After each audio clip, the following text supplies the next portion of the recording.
unfortunately, the rains are playing havoc with the schedule. Doesn't matter. So maybe tomorrow things will be, and I hope tomorrow things will be fine and we shall see you there. In the meanwhile, welcome everyone. And I'm delighted to introduce you to our principal, Professor Dr. Tirshi Shanba. She's already joined us. She's waiting to greet you. So she is our principal of KC College. She's also the dean of the Faculty of Science and Technology of the HSNC University. She's the head of the Department of Life Sciences, and she always has the students' welfare at heart. So without any further ado, I would like to welcome Principal Professor Dr. Tirshi Shanbag, and please request her to greet our students of the new batch. Thank you. Thank you, Professor Dr. Shalini Sinha. Thanks. We begin with our program now. Good morning, everyone, and a very warm welcome. And first of all, congratulations on choosing our college for your academic journey. You all know that you are now part of the HSNC University in Mumbai. And a little bit about the HSNC University. This university was established in 2019 and has three prestigious constituent colleges, that is HR College of Commerce and Economics, KC College of Arts, Science and Commerce, Bombay Teachers Training College, which is popularly known as the BTTC. All these colleges are located in South Mumbai, and these colleges are known for their innovative programs and strong industry connections. HSNC University also has five specialized schools. Like we have the Niranjan Hiranandani School of Management and Real Estate. Then we have the DM Harish School of Law, and then the Chelaram School of Yoga and Wellness, School of Applied Sciences, and also School of Performing Arts. So HSNC University offers a range of courses from traditional fields like your BA, BSc, BCom to new areas like yoga, performing arts, and law. And it emphasizes on a liberal, multidisciplinary education and modern teaching methods. The university emphasizes its curriculum is designed in collaboration with industries and foreign universities and ensures that students are well prepared for their careers. So HSNC University promotes research, entrepreneurship, providing students with ample opportunities for personal and professional growth.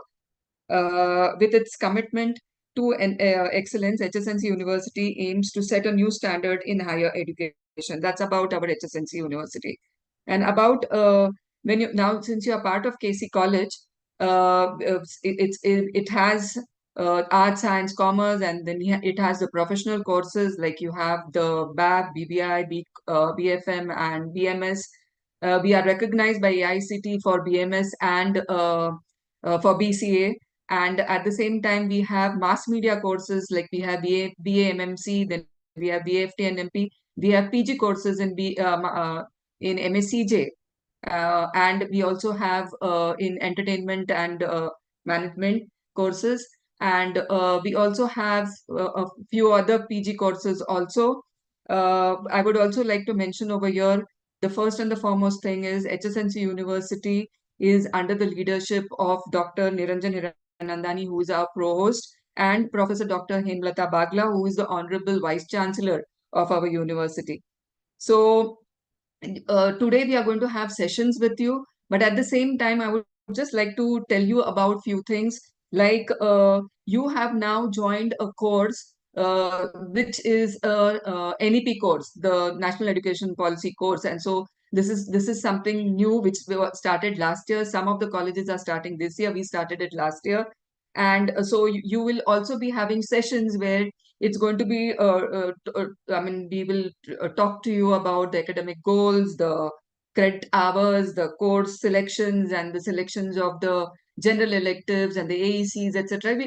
Everything will be done with you on this Friday, Saturday. We will call you offline and we'll get this thing done with you. And we also encourage involvement of students in various clubs. Clubs are also going to get introduce themselves to you, and also the sports. And then we have a very strong NSS cell where students volunteer to enhance their personal growth and networking. We also have a strong NCC force built up over here. And there'll be a lot of things. I also want to talk about science honors program, which is meant for science students, where students get enrolled into this, and then we have the certificate program for commerce and arts, that is CPCA. So I'm just telling you about the various things that are there in our college, and you will be as the day goes on, we will be introducing you to the various things. And at the time, at today, at the moment, we have two things planned for you, and those are, one is going to be the world of finance, and the other is podcast insights, which will be done by Dr. Ritika Patak. She is the coordinator for all the P4 courses of our college. So over to you, Dr. Ritika. Thank you. And again, once again welcome all of you to KC College. We'll keep meeting you every day. So the connections are going to be very, very strong, because it's not only the connection that you're going to have with the teachers, with your friends, your peers, with the non-teaching staff, with the alumni connect. It's all going to be there with you. So today's sessions are with the alumni connect. So requesting Dr. Ritika to take it forward. Thank you. Thank you. So before Ritika starts, thank you so much, Professor Dr. Shanbag, for your note of greeting to our students. And to introduce myself, I am the vice principal in the college. And we have kept in this week a few sessions for you, which are called the supportive positive orientation sessions. So these are very important sessions since you're transitioning from school to college. So, dear students, please make use of these sessions. We have some of the finest people, finest experts coming to take these sessions with you. And then we are going to introduce you to the entire NEP structure, to the examinations system, and to all our different clubs and associations that we have for our students. So please make use of all of them. They are very, very important. Now I hand you over to Dr. Ritika Pathak, who has curated the supportive positive orientation sessions for all our FI students. Thank you so much. Thank you so much, ma'am. Thank you, Principal ma'am. Thank you, Vice Principal ma'am, for helping us organize this entire session for the first years. Like Principal ma'am and Dr. Shani Sinha, Vice Principal ma'am has already told all of you that this is a supportive orientation session for everyone, where you will get an insight into various topics, various current affairs, which will help you get oriented and inducted to the college, as well as what is happening in today's time. So for today, we have a speaker, like ma'am mentioned, we have a topic where we are covering the world of finance. Now, irrespective of which background you come from, there's a lot to learn from each speaker. There's a lot to learn from each topic. So we will begin with our today's session with Mr. Pratham Barot. But before that, I'd like Khushi to formally please introduce him and begin with the session. Yes, sorry for the delay. I would like to thank our principal ma'am, our vice principal ma'am, and Ritika Pathak ma'am.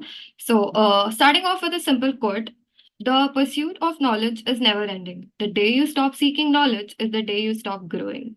In today's world, where soft skills, interpersonal and professional skills of an individual are just as important as academic knowledge, but there is a disparity between students and these skills, and the means to bridge these knowledge gaps are also fairly limited. But today we have someone with us who is undertaking efforts to make a change and bridge these knowledge gaps among the students and making them ready for the real world.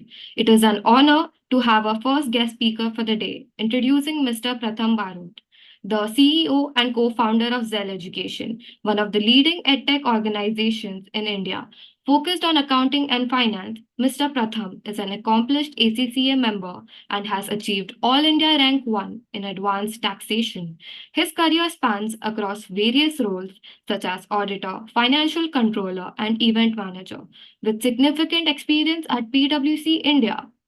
In 2015, with a modest start of Rs 10,000, Mr. Pratham launched Zell Education, aiming to merge education with technology.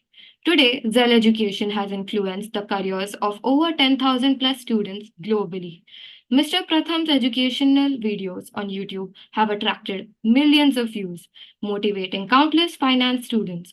Honored with the BW Education 40 Under 40 Award, Mr. Pratham's forward-thinking approach has positioned Zell Education as a reputable provider of globally recognized certifications like Global CA, CFA, CPA, and CMA, accessible to all. His diverse skills in teaching, sales, marketing, and finance have been instrumental in Zell's success. In his free time, Mr. Pratham enjoys reading business literature and practicing mind gym for mental fitness. There is a lot to learn from him. We welcome you, sir. Thanks, Kushi. Thank you, Ritika ma'am, principal ma'am, and vice principal ma'am. So, hi guys, good morning. I was actually hoping that we could have done this in person. It would have been a little more interactive. But irrespective, my idea today is to introduce all of y'all to what is finance and what are your career options. And I would suggest that there might be a lot of information coming to y'all in the next 15-20 minutes. So if y'all can just grab a pen, paper, and maybe just jot down the things that seem important or attractive to y'all, and then we can follow it up with questions later. So with that, let me start. First, let me just introduce, Kushi already introduced me, but let me just quickly introduce myself again and tell you all about my journey. So, Mac, for right now, just don't screen share. I'll tell you when to start the screen share. So guys, I'll just quickly give you all an introduction. So a few years ago, I think around 10, 12 years ago, I was sitting where y'all, I just given my grade 12 and I did not know what to do. I had taken up commerce. So by the way, my story does not matter whether you're in commerce, arts or science, but I'm going to make sure that it's whatever I say applies to all of y'all. But I was in commerce. I didn't know what to do. I had scored decently in accounts. And I wanted to do something in the field of finance. Now, why finance? Because that time I did not know. My father is in the hospital. He has a chain of restaurants. So I had a family business as an option. But I wanted to do something by myself. And I knew that numbers was something that I could do without too much of a problem. And I knew that no matter what I landed up doing, having a base of finance or accounts would give me the ability to do whatever I wanted. If I landed up figuring out what I want to do in life, it could be marketing, it could be programming, I could go in that direction. If not, I know that no matter what I land up doing, finance is something that would be useful. So I had CA as the option that time, which is, I think every single person here knows. Luckily for all of us, in the field of commerce, around a decade ago in India, there was an explosion of other options besides chartered accounting. Now, in the next 15-20 minutes, I'm going to cover, including a little bit of a chartered accountancy. But that time I decided not to go with it because I'll come to the reasons why. But I had a family friend from London who had studied something called ACCA, which was new that time. And he said, I'm coming to India. I've gotten a job in Deloitte. Deloitte is one of the largest companies that all of us, post-commerce or post-MBA, we would want to start our career in. And he said, I'll come and teach you this a little bit along with your college. So take this up. It might be useful. I said, all right, let's go for it. So I jumped into it. I was in BFM in my 12th. I settled into college in approximately a month or two. And I started this thing called ACCA. In my 3 years of graduation, I finished studying for ACCA and I also started working from my second year. So year 1, 2, and 3, I was studying along with BFM. And year 2 and 3, I also started working. So early in the morning, I would go to college and then run around and, get to work. Fast forward, I graduated and the impact of taking this up, in BFM when I was studying, many people are not studying. Today, BFM students land up doing CFA, land up doing ACCA, land up doing CA. That time, nobody was doing anything. And I thought I was the only one taking up so much of struggle. But fast forward, when I completed my graduation, I not only had my graduation, but I had this ACCA qualification and I had 2 years of work experience where everybody else was just in BFM. So when I graduated, I got an opportunity to interview in these big companies. I don't know if you all have heard about companies like KPMG, Deloitte, as I mentioned. There's also a company like that called PwC. Again, imagine if you're in tech, okay, and you got an opportunity to interview at Google or Facebook or Meta, or Apple or Amazon or Netflix. So the commerce equivalent to these companies are what we call the big four, this KPMG, Deloitte, PwC, EY. So anyways, I got a chance to interview in these companies, and this PwC, right? This company, which is so massive, they knew about this thing called ACCA back then also, and they considered it equivalent to a CA. So what happened was, I had a friend, her name is Devanshi. I'm going to bring her up later in a bit. She was with me in NM college. Now, think about this. Both of us, right? She had done BAF in NM, right? And I was from BFM. I studied in HR, right? Under HSNC only, now HSNC. So think about it. Okay, we went to PwC. This company, this massive company is interviewing two of us fresher individuals who had just graduated. Now, for PwC, HR, KC, NM, Mithibai, Jai Hind, these are all good colleges, right? They're more or less equivalent. They're the #1 colleges in India. I studied BFM, she had studied BAF. PwC understood all these, and they said, all right, these are all good bachelor degrees. So, and we were both at the age of 21. So they hired us both.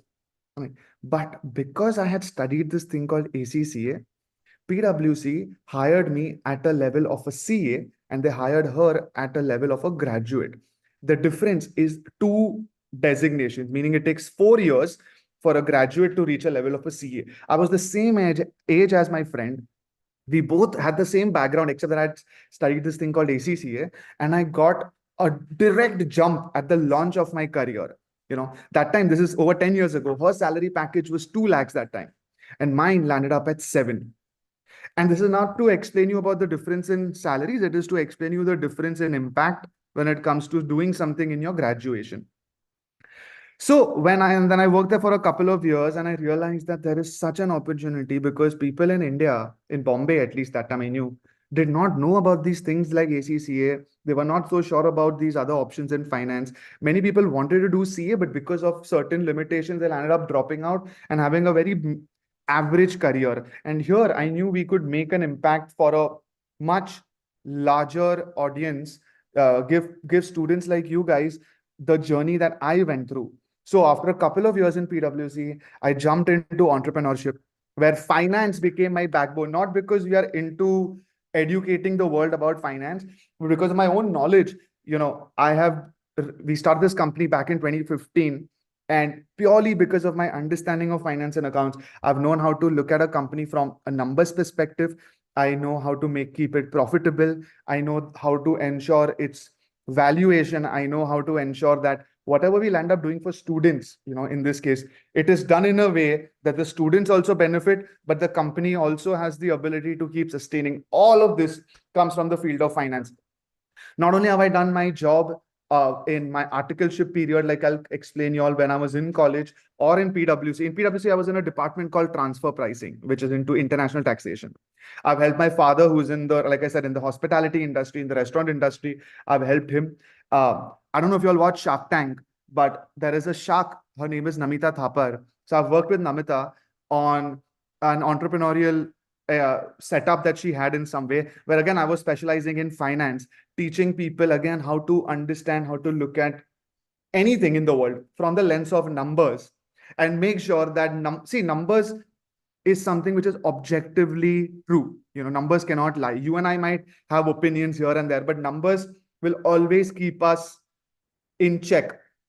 So with Namita, I have helped people look at numbers, look at finance, and do profitable, healthy business operations. Anything you talk about in the field of finance, anything you talk about in any industry, you can convert it into numbers and make sure that what you're doing is, it's on track and it has the highest impact and return for you guys. So, lastly, by the way, my family, I have a decently large family. So because of my understanding of finance, I've taken over the last few years, I've taken over the entire investment portfolio of the family, right? I decide on behalf of everybody what is the best way to secure the future for all of us. So I can keep on going on and on with numbers, right?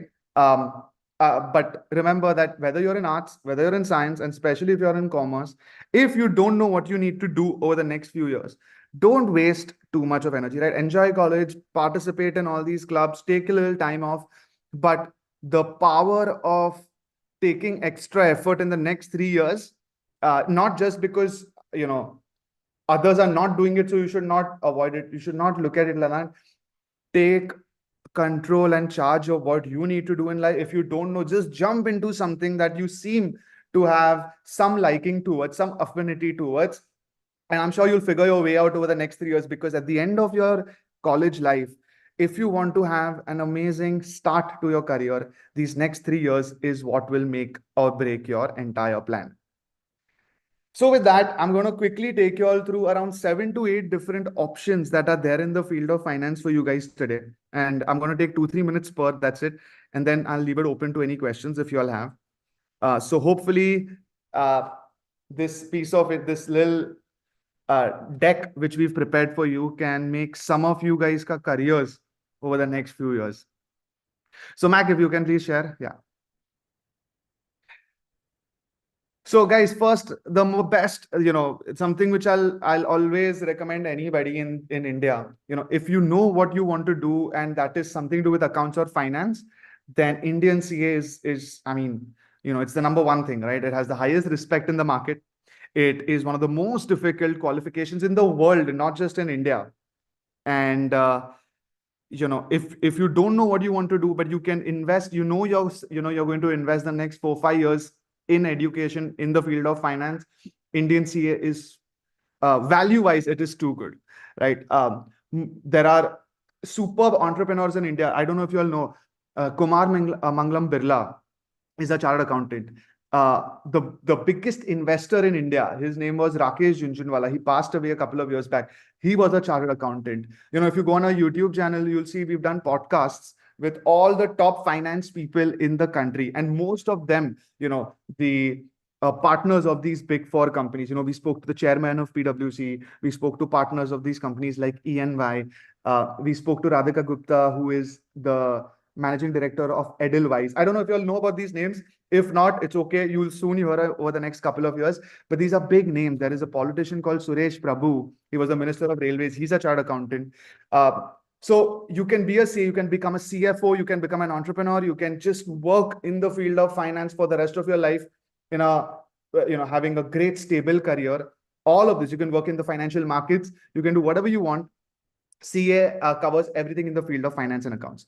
The only reason why people are hesitating and why I personally hesitated back then was because it was, we know it, first of all, it's going to be difficult to clear. And that should not be something to, it shouldn't be the reason you back off it, but you should consider it. You know that the investment of effort is going to be high. And second, the reason I personally didn't do it was because of the time factor, right? I was not sure if I wanted to invest for 5 years, and that is why I know many people also want to look for alternatives. So with that, let's go to the next option, which is what I have studied, and I know I can talk to you all much more in depth about this. But ACCA is basically global CA, right? You can complete this in around 3 years and have almost the same value, if not the same value as CA in India, but you can also move to other countries. We have so many of ACCA candidates across India who've gone to countries like UK, Canada, Australia, Singapore, Dubai. I was just speaking to somebody yesterday. She is in Luxembourg, after studying ACCA. So it's truly global in nature, and you can do it in 3 years. I'm not getting into the depth of it, but it covers everything that an Indian CA covers, right? Minus a few tweaks. And the good part is this qualification, literally had a tremendous explosion in India, coincidentally at the time I studied it. So I was very lucky in that sense. But today, very popular. Every major company in India knows about ACCA, just like they know about CA. The main advantage to CA for some of you guys is that you can do this in 3 years instead of 5.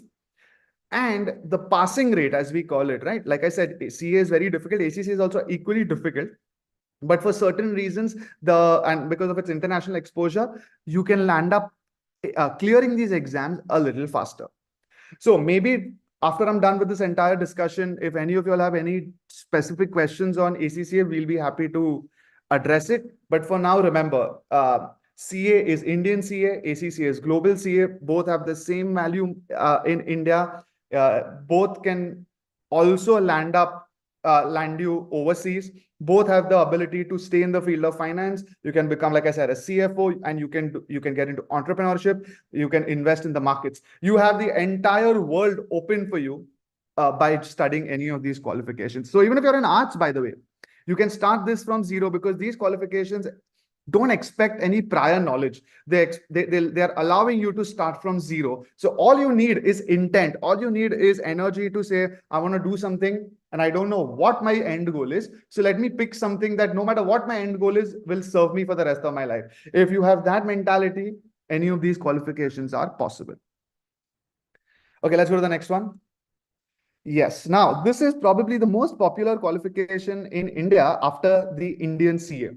So, CFA, simply put, it is the #1 course in the field of finance. See, ACCA and CA were a combination of finance and accounts, right? Finance is how do you acquire money, right? How do you manage money, and how do you deploy money? Finance is all about money, and accounts is keeping track of that money and analyzing it to make better decisions. So first of all, that's the difference if you all didn't know. CA and ACCA is both. CFA is in finance. Now, remember I told you about my friend Devanshi, who was from NM, and she joined PwC with me, right? So after a couple of years, when I left to start Zell, she decided to take up CFA. And now look at her career trajectory. So she was 22 or 23 by the time she decided to do CFA. That was late, extremely late, by the way. Today, most of our students are 18 and a half by the time they study CFA, because you can give the CFA exam in your second year. Anyways, Devanshi started CFA, cleared level 1 while she was at PwC, left, there are 3 levels in CFA, by the way. I'm sorry to cut off so quickly, but yeah, she cleared, she worked at PwC, then she started studying for level 2 for CFA. That time she worked in a mid-sized firm. Then she completed level 3. Her career and her salary skyrocketed. She started working in a company called CRISIL. Now, I don't know if you all know about this, but CRISIL is another multinational company that does something called credit rating. Right? If these terminologies are confusing, you guys don't worry about it. Just understand the impact. So she worked in a company called CRISIL, and now she's working in an international bank called Barclays. And as a CFA, she's loving it. She's making these financial models. She's evaluating companies across the world, and she's having the best time compared to what she was doing in PwC, when her work, because of not having a qualification in this, as a specialization, the work she was doing versus the work she's doing as she has actually advanced in this field. So CFA, again, very popular, very powerful international course. You can work in India, you can work overseas. And once again, the good part is any of these qualifications that I've discussed so far, you don't have to decide that you want to complete it. While I will always encourage everybody to always think about the last step, if you are one of those people who start it and realize somewhere in the next few months that, oh, I'm not too sure about this, you can always find another, you can always these qualifications are very flexible. They give you the ability to take a step back for a while till you figure out what to do. So it's very comfortable. The barrier to entry, the threshold that you and your parents need to decide is very low, because there is very little downside. It's just investing a few months of your life to figure out if these are your career calling or not. Both ways you win, because if it is something that you're going to be good at, you found something at an early age that most people don't find, and hopefully you'll thrive. If it's not for you, in a few months, you can shut the door and know that, okay, I'm not going to look in this field again. Let me explore elsewhere. Both are going to be useful. The CFA specialization in the field of finance, it's a US based course, very powerful all over the world. Okay, Mac, next one. All right, quickly, guys, CMA, there is something called Indian CMA. I'm talking in this case about US CMA. Just remember that much. So once again, you start hearing about CMA. CMA is management certified chartered management accounting. Management accounting is what I personally love doing. Management accounting is, so think about your favorite company in the world. And let's say you want to work there, right? So I always take the example of Google.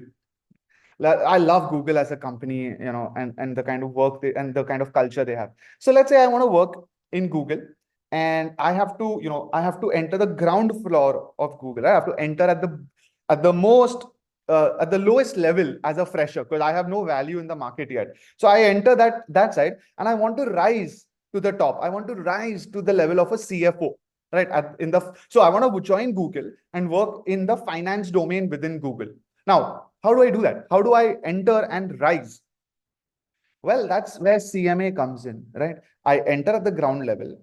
Once I enter the ground level, my job, see, Google has Google search, it has Gmail, it has YouTube, it has Google Drive, it has Google Maps, it has Google Chrome, and we can go on and on. Now, me as a junior, when I enter Google, my job is to try and figure out what information of Google can I collate, can I use my CMA knowledge and make it into a report that if I give my seniors, they will be able to either increase the revenue of Google, as in help Google grow, or reduce the cost to increase the profit. So whether I help Google grow or I help Google save, both ways I'm helping Google. And if my effort in all of this, all the information I collect, the way I analyze it, and I give it to my senior, right?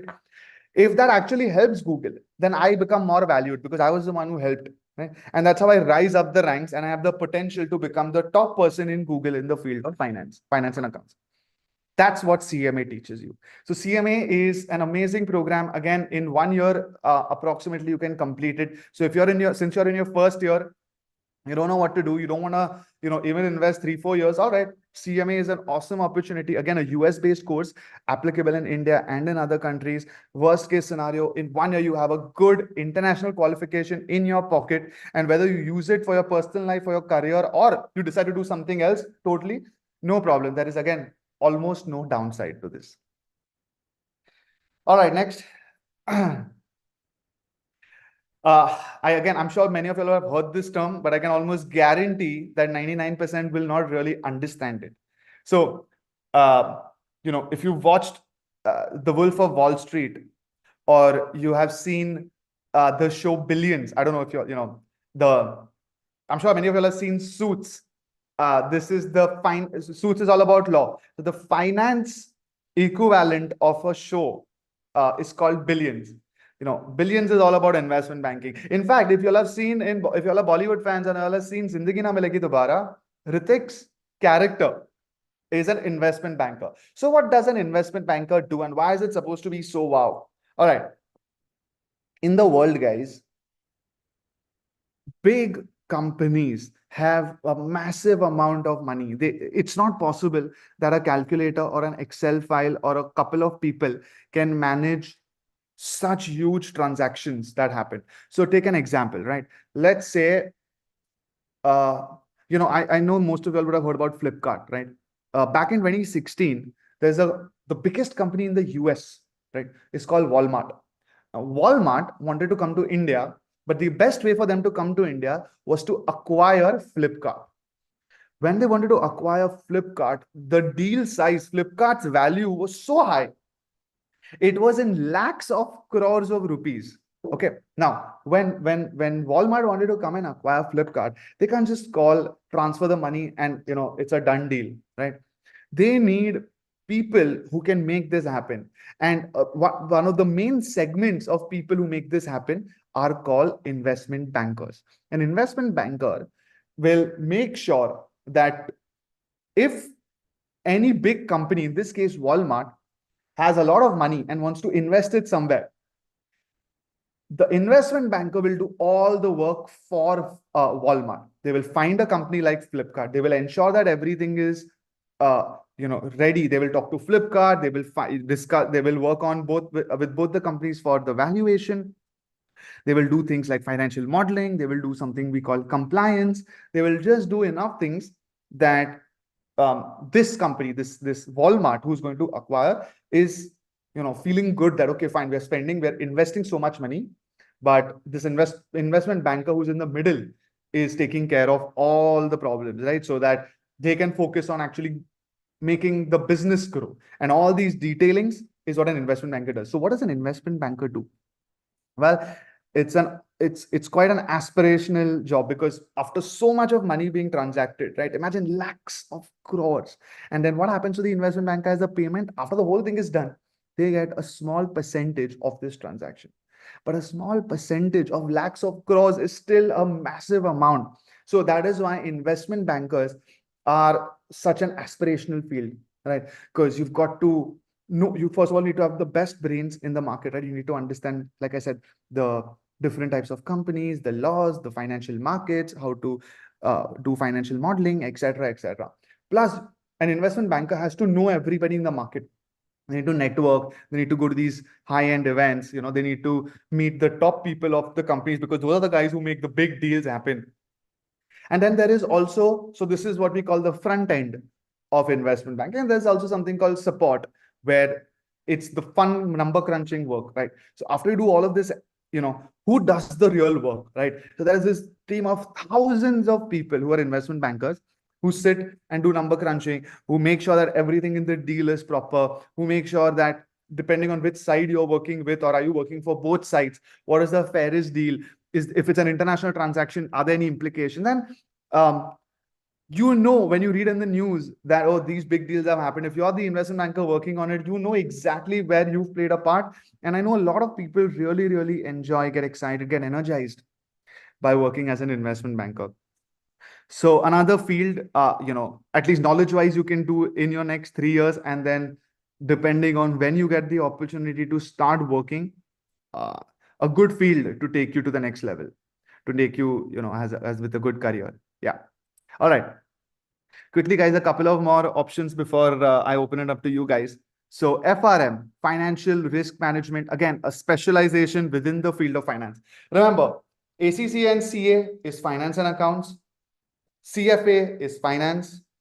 FRM is financial risk, right? See, there is in today's world, there's an argument. You want to be something called a generalist or a specialist, right? Well, I would say that depending on the stage of your journey, you need to decide, right? I started with becoming a generalist. That's why I did something which covers everything in finance and accounts. And then I started specializing in what I thought I was good at. However, even if you pick a niche today, like an FRM, the market is waiting for good candidates who can help them with this whole risk management. Risk has become, y'all have heard about CEO, you'll have heard about CFO, but now there is something called CRO, a Chief Risk Officer. Every big bank, every big multinational, every big company for that matter, requires people to manage risk. And FRM is sometimes the best contender because this course teaches you the complicated aspects of finance that not even chartered accountants know, not even CFAs know. So if you are one of those, then you know that you are coveted. When you go for interviews, you can, the technical aspects, right? So any of y'all who like numbers, this is a brilliant course for you.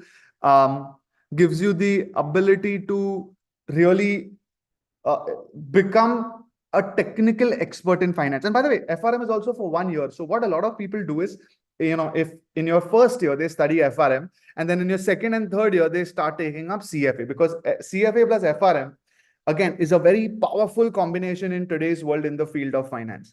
Right? So FRM is all about financial risk. Can you go to the next one? Yeah. This is a program that, again, some of you might have heard. In fact, this is one of the things that I had taken up. I had started it. And like I told you, I realized very quickly it's not for me. And I went into ACCA because these give us that, that flexibility. But actuarial science is the #1 most difficult and in turn the most high-paying career in the world, not in India. Okay, if you go and search in US, the most difficult exam and the most difficult sort of job to get into is becoming what we call an actuary. Simply, what does an actuary do? First of all, it's all about statistics. So that's when I realized it's not for me, because my strength was not statistics. But if any of you guys are into stats, not math, okay, there's a big difference. But if you're into statistics, then actuarial science is great. And what it essentially does, I'll give you all a quick example. Most of your parents, right, dads, would have most likely had what we call a life insurance, which means they say that, you should take a life insurance because if something happens to you, then your family gets they get covered with financial wealth, freedom rather. So, for example, if I have a family, right? And I've taken a life insurance policy on me. If something happens to me, my family gets the money from the insurance company. So I know that my family is safe. But in return, where, every year I have to pay the insurance company something called a premium. And because I pay that premium every year, right, they will help my family if something happens to me. So that's the deal. Now, imagine there are lakhs of people like us who are paying a premium to the insurance company, and the premium is different for each of us because what is my age, what is my genetics, what is my day-to-day living, what is the likelihood of my health, of my lifelong longevity, because based on all of that, my premium, what insurance company takes from me can be less or can be more. Very complicated. And all of this is done by an actuary. Now, because nobody else can do it, once again, actuaries have a very high standing in the market. So once again, very, very powerful course. But I would urge you all to remember this. If you are taking this up, it's important to think of this. Lock yourself in the room for 5 years and throw your keys away, because that's the way you'll be able to get through this. So you really need to be dedicated, because there is a reward at the end of it, but the effort is high. And I think that's what sets you apart from everybody. So that's on actuarial science. Lastly, guys, there is a new wave. I'm sure most of you all know, and I think Ritika ma'am and everybody in college will probably encourage you all in the near future, that the world, what we call sustainability, is coming up. Sustainability is all about, today the world is not just about profits, it's also about taking care of the planet. And under sustainability, you guys are going to start hearing about this thing called ESG, what's on screen. Okay.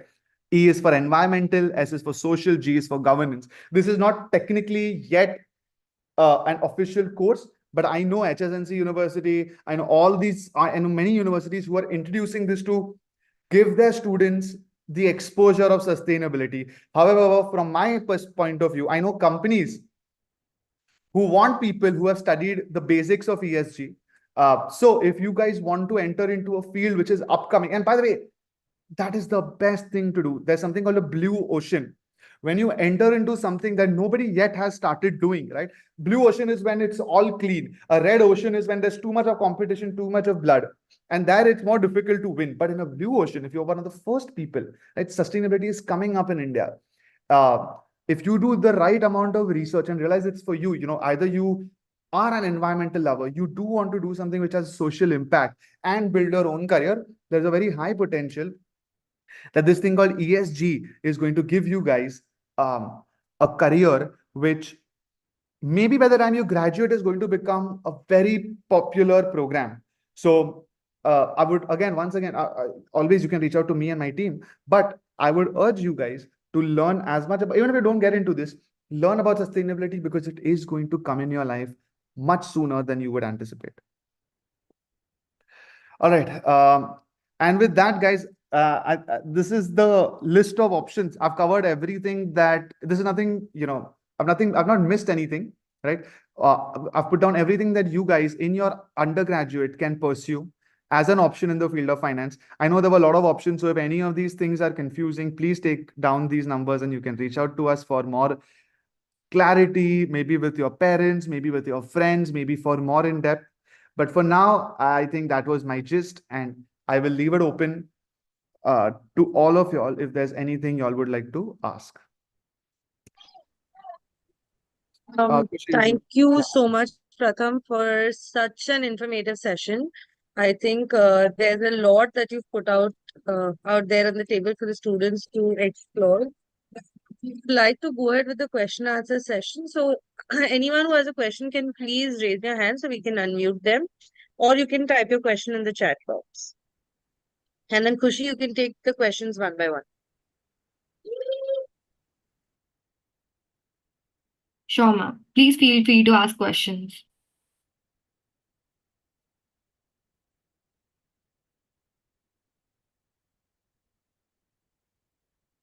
So if any of the FIs have any question, you can type it in the chat box, or you can raise your hands if you want to know more about the career options that Mr. Pratham put out. So you can please ask the questions in the chat box.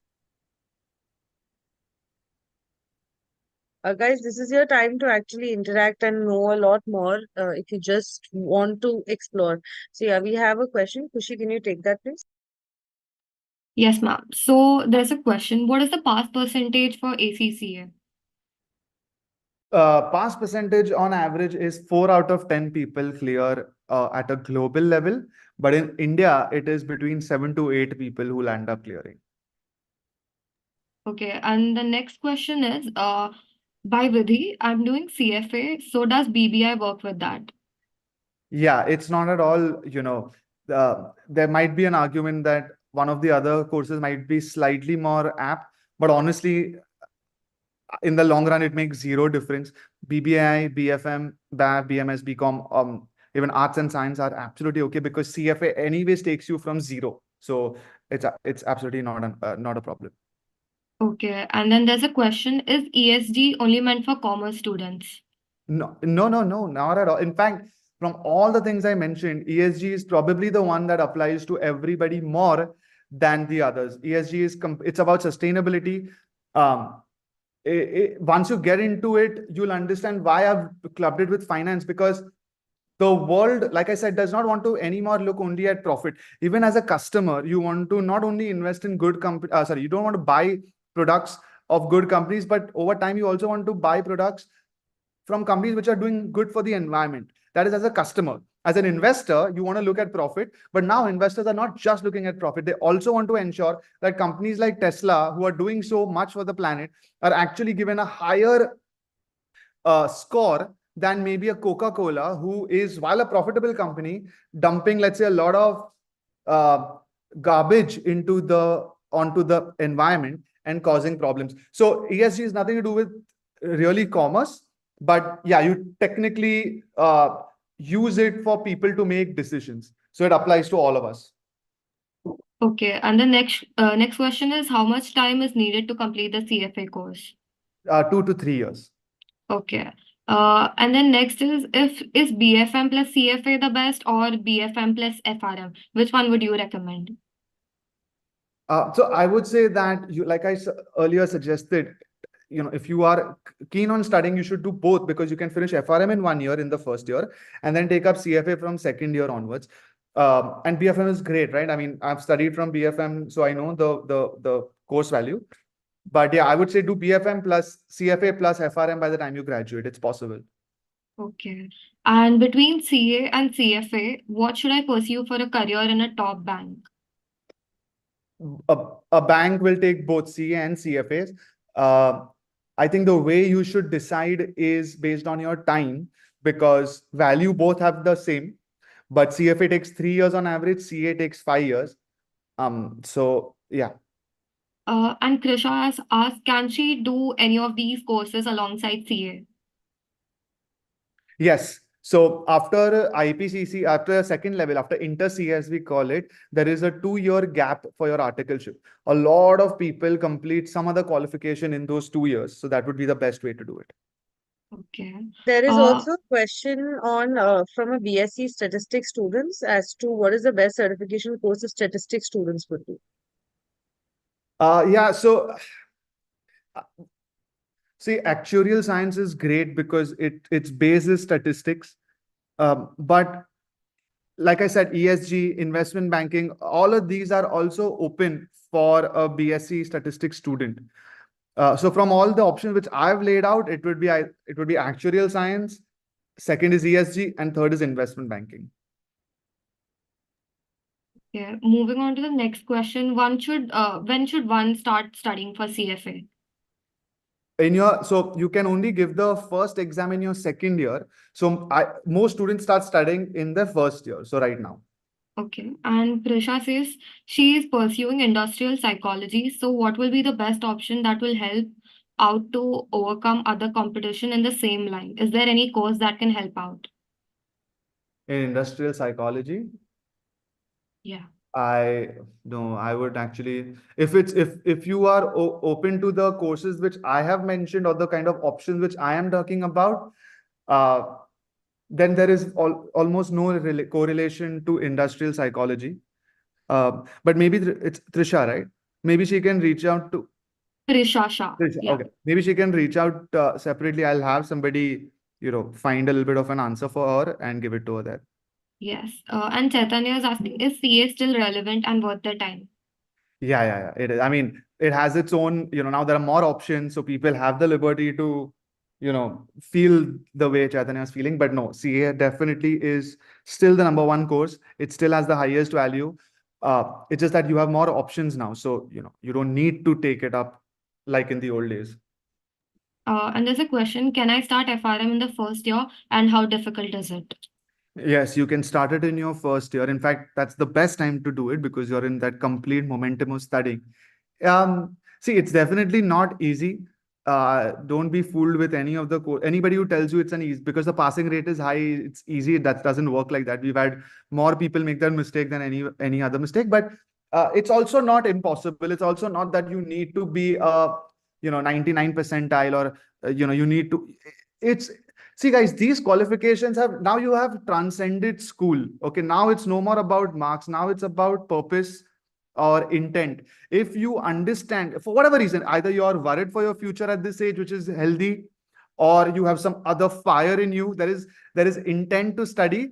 All these qualifications, irrespective of your marks and your academic career so far, all of these are now options to you guys are back on a level playing field. Now your past history does not really matter anymore. Okay, and then there's a question saying, how does one know that FRM is the right course for them? Yeah, it's like, so unfortunately, yeah, it won't be easy to know what the right course for you is, just by asking yourself that. There are a couple of things you can try. One is like, obviously talk to again, speak to me. I'll help you connect to a few people who've done FRM, and you can understand by talking to 3-4 guys. You can look at the syllabus. There are a lot of on YouTube. Again, I've put a lot of demos on or you can reach out to me for any understanding of what FRM contains. But beyond that little bit, you'll have to jump into it, and you make the best judgment at this stage. But the real exposure of giving the exam, of working in it for a while, for a few months, it's the only way. There's no other way. Chinmay says he's a science student. Is he eligible for CFA and CMA? Yeah, I think Ritika ma'am wants to say something. Yeah, no, there was one student who wanted to ask a question. So you can answer this, then I'll unmute him. Yeah. Gushi, can you please repeat the question? Yeah, Chinmay says he's a science student and Yeah. is he eligible for CFA and CMA? Yes, you can. Again, you are eligible for both the programs. There is a different, so there is a little bit of a technical approach to it, which again we'll help you with, but answer is yes. Okay, I think Khushi, we'll have to stop with the question. We'll just take one last, which I see from Kanish. He has a very interesting question. When did you actually learn that you want to become an entrepreneur, and what pushed you to becoming one? Yeah, there was this phase of, during PwC that I was helping my father with his restaurants. And so I used to work at at the office in the day, and then in the evenings, like late in the night, I would work with my dad. And that was the time I also started watching US Shark Tank, and this combination, and also I saw this opportunity in India. So a few things came together. And in fact, for that matter, I really want to credit Ritika ma'am, because genuinely there was this phase when I was new at this and we had no idea. And yeah, there was an inspiration from these aspects, and then there were people like her to really help us out, connect us to the right audience where we could help. And once we could show value, then from there we kept on growing, and then it became relatively easy ride. All right, so that's really great, Pratham. I think first I thought students were thinking whether to ask questions. Now there's an entire huge tsunami of questions that is there in the chat box, but we don't really have the time to accommodate. And there are a lot of questions relating to CA, ACCA, investment banking. So what we can do is, for the students who also have questions, I will be sending you all a link on your respective groups, and y'all can let me know if y'all are interested to have a session with him alone again, or you want to find a way. He's given his number. You can definitely contact him on that as well. But if you still want to help us, you want me to help you organize a session with him, I will do that. But I will send you a separate link where you can, talk to him and let us know whether you're interested in getting to know him. So, Khushi, you can conclude the session. Yes, ma'am. Absolutely. That was truly an insightful session. I would like to thank you, sir, for enlightening us with such information-rich insights into the world of finance and accounting. This knowledge will be very helpful moving forward in our lives. On behalf of KC College, I would like to extend our heartfelt gratitude towards Mr. Pratham Barod for spending his valuable time with us and inspiring us with his presence. Thank you so much, Uh, sir. Thank you so much, Pratham. Really, it was nice of you to come and address them and tell them about everything that they needed to. Thank you so much for being here, Pratham. Anytime, ma'am. Thank you. Thank you. Students, please hang on. We have the other session beginning right away. So please stay, do not leave. And we will start. I think our other speakers are already here. Uh, can we see them? Pritish and Anvay. So the next session, guys, is on podcasts. All right. And they are our wonderful alumni. Pritish is our alumni.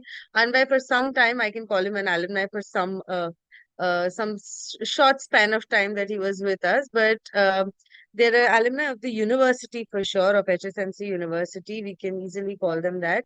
And they are here today to tell you something interesting in the field of podcast. Khushi, you can please introduce them and Yes, let's for begin with sure, the ma'am. second session. Yes. Yeah. Moving on to the second half of the speaker session, it is my pleasure to introduce our next guests. Two remarkable individuals who have not only excelled in their respective fields, but also made significant contributions to our community. First, let's welcome Anvay Dikshit, a distinguished yoga educator and the co-founder of Yogic Gurukul, a yoga education startup founded alongside his family. Mr. Anvar's journey in yoga began in Kaivalya Dhama, a renowned yoga institution in Mumbai, where he was immersed in the traditions of classical yoga, deeply rooted in Patanjali's principles of Ashtanga Yoga. Mr. Anwar pursued a Bachelor of Management Studies, and his passion for knowledge led him to pursue a double master's degree, an MA in Yoga Shastra and MCom in Business Management. While pursuing his master's degree, Mr. Anwar launched the BTG podcast, Bridging the Gap, along with Mr. Pritish, engaging audiences with diverse and entertaining topics. The podcast quickly gained traction, gaining over 2,000 subscribers in just 10 months and millions of views across YouTube and Instagram. Today, having completed his master's degree, Mr. Anwar is dedicated to preaching the spiritual and physical benefits of yoga worldwide. Next, let's welcome Mr. Pratish Rao, a transfer pricing analyst at EY, one of the big four companies, and a proud alumni of KC College. Born and raised in Delhi, Mr. Pratish pursued his undergrad in Bachelor's in Financial Markets. During his time at KC College, Mr. Pratish showcased his leadership skills as the vice chairperson at the Zest Committee, vice chairperson of Manigma, and chairperson of Joule. His unique and charming persona earned him the most sought after award of Mr. KC. Mr. Pritish's passion extends beyond his professional career. Along with Mr. Anvai, he co-founded the BTZ podcast, Bridging the Gap, in 2013, which quickly gained popularity, banking millions of views across social media platforms. In addition to his professional and podcasting endeavors, Pritish is a sports enthusiast, being a state-level player in cricket and basketball, truly a jack of all trades. Please join me in welcoming Mr. Anvai Dikshit and Mr. Pritish Rao. We're honored to have you. Thank you so much, firstly to Ritika ma'am and the team for inviting us. And it's really great to be back. We would have loved to have this in person, but it's terrific to be back, ma'am, and thank you for inviting us. Thank you, ma'am. Once again, it's like life is a circle. We started over here and we're back over here. And we really can't wait to talk to all the students and share what we have. More than happy to have you, and the forum is all yours. Thank you. So Pratish, I'll let you begin, and then I'll come in sometime. Yeah, bro. Yeah. So firstly, thank you, Khushi, for that introduction. I've never been introduced that way before. So yeah, thanks a lot for that. And see, I don't want to sound like a lecturer or, that we're sitting in a lecture, but let's make this an interactive session with all the students. We have about 337 people over here. So like, it'll mean a lot for me and Anvay as well going forward if we can just switch on their camera. So, it won't be like a proper lecture. And so those of y'all who can switch on their cameras, it will be really nice.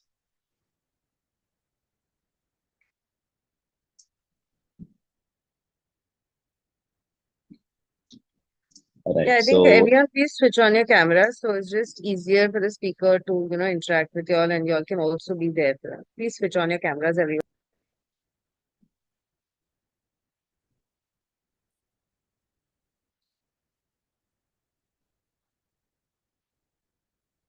Ma'am, at one point I was used to you saying that to me. Yes, yes, Pritish, I know that. So guys, we'll start. So just giving a little small introduction about myself as well. My name is Pritish, and I'm an alumnus from this college. I was from the batch of 2022. So it's been 2 years since I passed out, and honestly, there's not even a single day where I don't think about my college life. And a little more about me, I'm from Delhi and I've been living in Mumbai for the past 5 years. And it's safe to say that I've fallen in love with the city. So, to all the outstation students who are a little skeptical about how the city is going to treat you, don't worry about it. Mumbai is going to handle you really well. So, I've been working at EY for the past 2 years, although it feels like 20, but I think that's what corporate life is. You just have to, get on with it. But other than that, like there's a lot that I learned in college and I'd like to talk about it and hopefully give something insightful for you all as well. So firstly, talking about a really important thing, the admission has happened for all of you. So a major burden off your chest. You don't have to worry about all those things. You're sitting in one of the best universities of the city. And trust me, next 3 years of your life, you have a lot to look forward to. And you're gonna interact with various professors, various teachers, various people. So trust me, you should keep your eyes and minds all open to it. So I feel college life is going to be something that probably when you're 30, 40 years old, when you're married with kids, when you have a family, you're going to look back to those days and you just probably want to relive those moments once again. Honestly, you're going to make a lot of friends over here. You'll have relationships over here. You'll have fights as well. Not that I'm encouraging all these things, but I mean, it's just what it is. Hota hai, sab hota hai college mein. And if I have to talk about my life and my college life and Anvay's college life, considering we were in the same batch, we had different challenges. Like we were from the batch of COVID. So 2019 was the time we were in our first year, and 2020, 2021 majorly went in COVID. So we had different challenges like facing everything online, conducting fests online, giving our academics online, which was good. But all those kind of things online was basically a big challenge for all of us. But then when I talk about the opportunities and the new, I would say, the new issues or the new probably opportunities that everybody is going to have is going to be very, very different, and it's going to be very interesting to see what all is there for you. I know it's just been 5 years. I don't want to sound like an old uncle saying that beta hamare time pe ye sab tha, hamare time pe wo sab tha. But trust me, a lot has changed since what it was during our time and what in your time. So first day, obviously, first day of college, when you be going to college, you're gonna have people coming up to you, be like, join our club, join this, join that, hamare saath yahan aao, hamare saath wahan aao. And the feeling might be a little overwhelming because I remember it was the same for me as well. I didn't know what to do, who to go to. But probably you take some time, you settle in, and things will get a little easier. Things will get good, and you will also know probably what is your niche and where what is your calling and where you feel it's you're suited over here. So I just want to quote this one dialogue from Ye Jawani Hai Diwani when Naina and Bunny are sitting together. They say that na ki Bunny chahe life mein kuch bhi try kar lo, kuch na kuch to chhutega hi. I feel that does not apply to college because in college you have the opportunity to do everything, anything and everything. You have so many multiple avenues, so many things to explore, so many things to try out. You can try one thing, then try another thing the next day. It's just 3 years of your life. Trust me, you guys should give it all. And now coming to the little more interesting part, and specifically people from our generation. So now quoting, talking about our father's time where probably it was just one livelihood and one job and that's it for the rest of their lives. But now for us, when we have so many opportunities, when we have so many options, and honestly, where there's a lot of competition, I probably feel that one livelihood or probably one source of income is not, what is going to make someone big in this economy in this time. I'm not saying ki it's not, you need to have multiple sources of income to, make it big. Anyone can make it big with anything, but this is probably the understanding that I have, and I would like to share that with you. So I'm sure, I mean, considering my topic is, podcast insights, content and all, I'm sure all of you over here, along with pursuing your graduation, probably would have thought of a side business or probably have a side business, be it, selling your merch, be it content, be it, just a normal business, whatever it may be, which honestly is really great. If you have something like that, if you have a plan, and even if you don't have anything, but the reason that I'm talking about this is because our country right now, the economy that we are in right now, is looking for that entrepreneurial mindset. People want to look at where they can, and considering our economy is also boosting entrepreneurs, they're investing, we're investing heavily in startups nowadays. And I don't know, in the coming 10 to 20 years, I feel startups would be the face of our country, no doubt about it. And also where this helps you is, let's say if anybody wants to pursue their masters after the graduation, I'm sure a lot of you would have that idea in your mind. An entrepreneurial mind, if you show some sort of entrepreneurial experience in your CV or wherever, you'll have colleges actually consider that. The reason I'm saying this is because now it's so generic that people come, they're like, we have work experience, we have 1-2 years of work experience, we have worked in X company, Y company, and now working at a company is very normal. Har koi job karta hai. So what makes you stand out from there? So the entire point is the entrepreneurial mindset, the entrepreneurial experience that you show them, that yes, I have started something of my own, or with a partner of mine, or with my father, whoever it may be. I have started and I've brought it somewhere. So that's where colleges will try to distinguish you, that, oh yes, this candidate has done something. So let me see more about him or her. And I'm pretty sure we have 324 people. Out of this, every second or third person would have made a reel over there. Be it sitting in the Mumbai metro or Mumbai local train or wherever, you all would have made a reel over here. So that technically also counts as content. So, you can literally, you have, like I mentioned, you have so many opportunities, you have so many avenues, and you can do anything. But now I'm diving a little more into content. It's again becomes very subjective. There are two parts to this. The first part is you do it for fun. You have so many people who are, like into content because they're like, yeah, I like making videos. I like showing my life. If I'm going to, let's say I'm going to an outstation place and I'm shooting a video, showing what my experience was. I'm going to a club, shooting a video. That's one thing. Second is you really like it and you honestly want to pursue a career out of it, because now you have so many content creators, you have so many influencers who are actually making good amount of money out of this, and who are actually, who actually show it on their CV as well, that yes, I am a content creator, and companies genuinely look at it. So, that is your second option. But again, coming back to the first point where you do it for fun, there are two parts to this as well. First is you're just like, yeah, I'm doing it. It's all right. Hua to hua, or else I'm okay with it. I'm just posting stuff because I like doing it. And second is you're not expecting out of it anything out of it, but you're putting a lot of effort. You're putting a lot of thought. You're putting a lot of, I would say, whatever you may call it, editing, or you're putting effort into your content so that it stands out. Basically, you're presenting yourself in a way that, I want myself to be out there for people to notice me for whatever, be it sports, be it dance, anything. And you're presenting yourself in a way that people can recognize you, people can understand you. So that is a second thing. Now, the entire point coming to the podcast that Anvay and I started. So it was just like, I would say normally you are sitting with your bro in a cafe or something, like, bhai, aaj kuch karte hain, aaj ye karte hain, aaj wo karte hain. It was just like that for us. So what happened was, the podcasting, I think now everybody knows about TRS. Everyone knows about, I mean, you would be knowing about the Untriggered podcast. You would have seen his memes.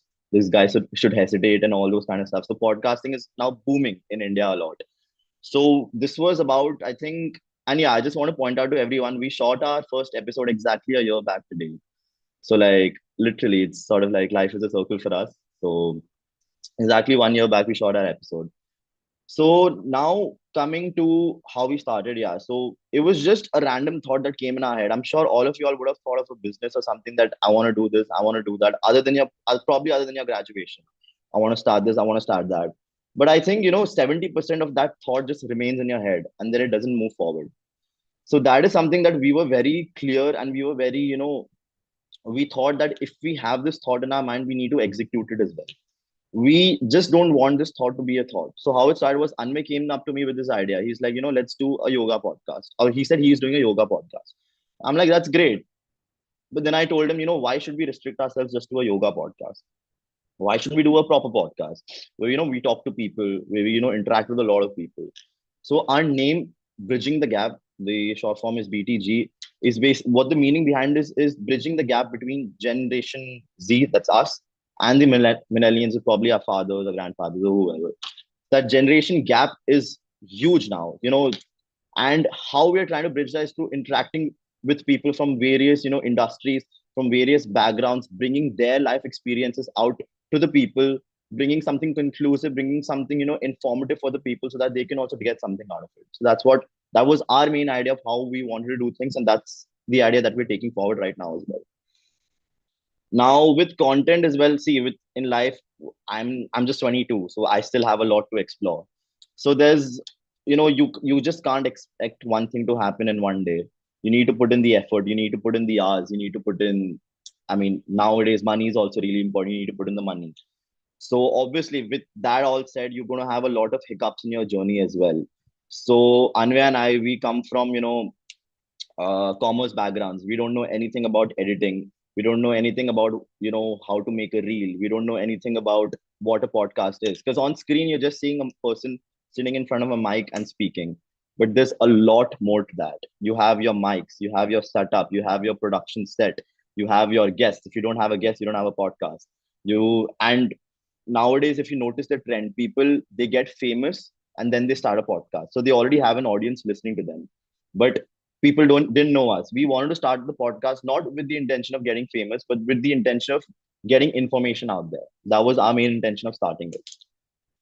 So then the problems came that, how to sort your editor, how to manage your videos, um, how to manage your mics, how to manage everything else. So it honestly, this was a very important factor in our journey, because if we didn't, we could have stopped here. We would have been like, this, we can't do this. I mean, there's so much that we have to handle.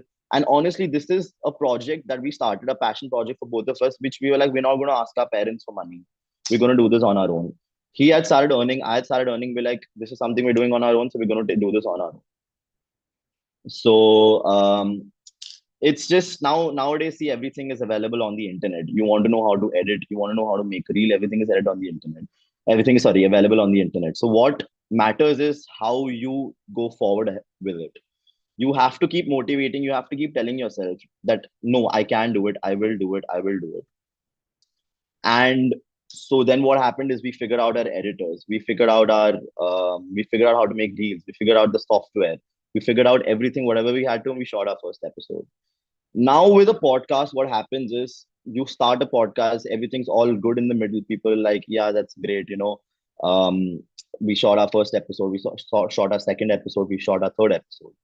Now it's not your first episode, barely people are going to view it. Second, third, fourth, people are not going to view it. I mean, we also had that thing that people are not viewing it. Why are people? We thought we were putting out great content out there, but people won't view it. We're barely touching about 500, 600 views on YouTube. So you have to keep yourself motivated. See, like with content, it's a long journey. It's especially with long form content, it's a very, very long journey. It takes you 1 year to just get established, for people to know, oh yeah, I've seen you somewhere or the other. And established does not mean famous. Established is just that people have heard about you. They probably would not have seen you, probably would have seen one video of yours, but it takes a lot of time. So that patience is very, very, very important, that you have to have within yourself. You need to keep yourself motivated. So fortunately for us, we both had each other to keep ourselves motivated. So at times when I didn't feel like it, he would come and be like, no, bro, let's do it. Or at times when he wasn't feeling like, going forward with it, I used to be like, no, let's do it, let's do it. So having that other person with you is a great, factor. But if you're doing it alone, trust me, you need to keep yourself motivated. You can do it through, I don't know, envisioning what's going to happen probably a few months down the line. You put in the effort, you put in the hours right now, and then you'll get your reward. And it's honestly worth it after the point. Now, another problem that came between us is this wasn't the only thing that we were doing. So I'm working at EY. Anwar is into, and that time he was doing his masters and he was teaching yoga at the same time. So taking out time was a major challenge for us. We didn't have time at all because we were doing everything on our own. We didn't outsource anything. We were shooting to recording to calling the guests to editing our videos, editing our reels, shots, all of it we were doing it on our own. Now the work-life balance is very important. And again, once you join college, I'm pretty sure you're not just going to go attend your lectures and come back. You'll be into fests, you'll join clubs, you'll join a lot of other things. So again, that work-life balance comes in. How you balance your time, how you balance your work, how you balance, and your family time as well. All that will make a big difference. And in today's generation, where you're not just doing one thing, you're doing multiple things at the same time. So that plays a very important role. How you manage your work life, how you manage your personal life, and how you manage your other co-curriculars, extracurriculars, whatever it may be. So then, certain points you get this thing also that it's too much to handle. I don't have the time. I don't have the time. I think what I believe is you can take out the time for anything and everything in life. You'll have a lot of people. You'll have your friends saying, "Nah, bhai, mere paas time nahi hai, mere paas nahi hai." Trust me, everybody has time in the world. It's just a matter of whether they want to take it out for you or not. It's as simple as that. So if there is something that drives you, if there is something that motivates you, then you will definitely take out time. So what Anvay and I decided, we'll keep the weekends just for the podcast. So I think for about 5 or 6 months, we didn't know what weekends were, because Saturday and Sunday we were either shooting, or we were either with the guests, we were recording, or we were editing. So we didn't go out as much. Our families, he used to come to my house. So our families were, like full time Anways at our house only. So, it's sort of like, I mean, he's sort of like my family only. But, we didn't see weekends. We didn't know what weekends, so we were just working. So we used to shoot at this place that was pretty far away from our houses. So we used to come back at 2, 3 a.m. at night. And then the next day, so that was a Sunday, 2, 3 a.m. coming back on a Sunday. And then the next day going for work. So it was a little, I wouldn't call it a struggle, because we enjoyed the process as well. So you have to enjoy the process. If you're thinking about मैं struggle करूंगा तो मैं कुछ मिल जाएगा मुझे, it's probably not about struggle. It's about you enjoying the process. I don't know if anyone's seen Virat Kohli's interview or not, in which he said मैंने struggle नहीं किया. I had everything. I just made the use of it. So it's as simple as that. We had the resources, we had the time. So I personally don't feel it's a struggle. It's all a part of the process. If you trust the process, if you enjoy the process, then trust me, one day or the other, you'll get it for sure. Now, talking about the kind of niche that we had in our podcast. So initially, we just started the podcast. We'll like guests ko bulayenge, we'll call people, we'll just interview them. But then at the end of it, you need to have a niche when it comes to content. Even with content creators, you have so many different content creators.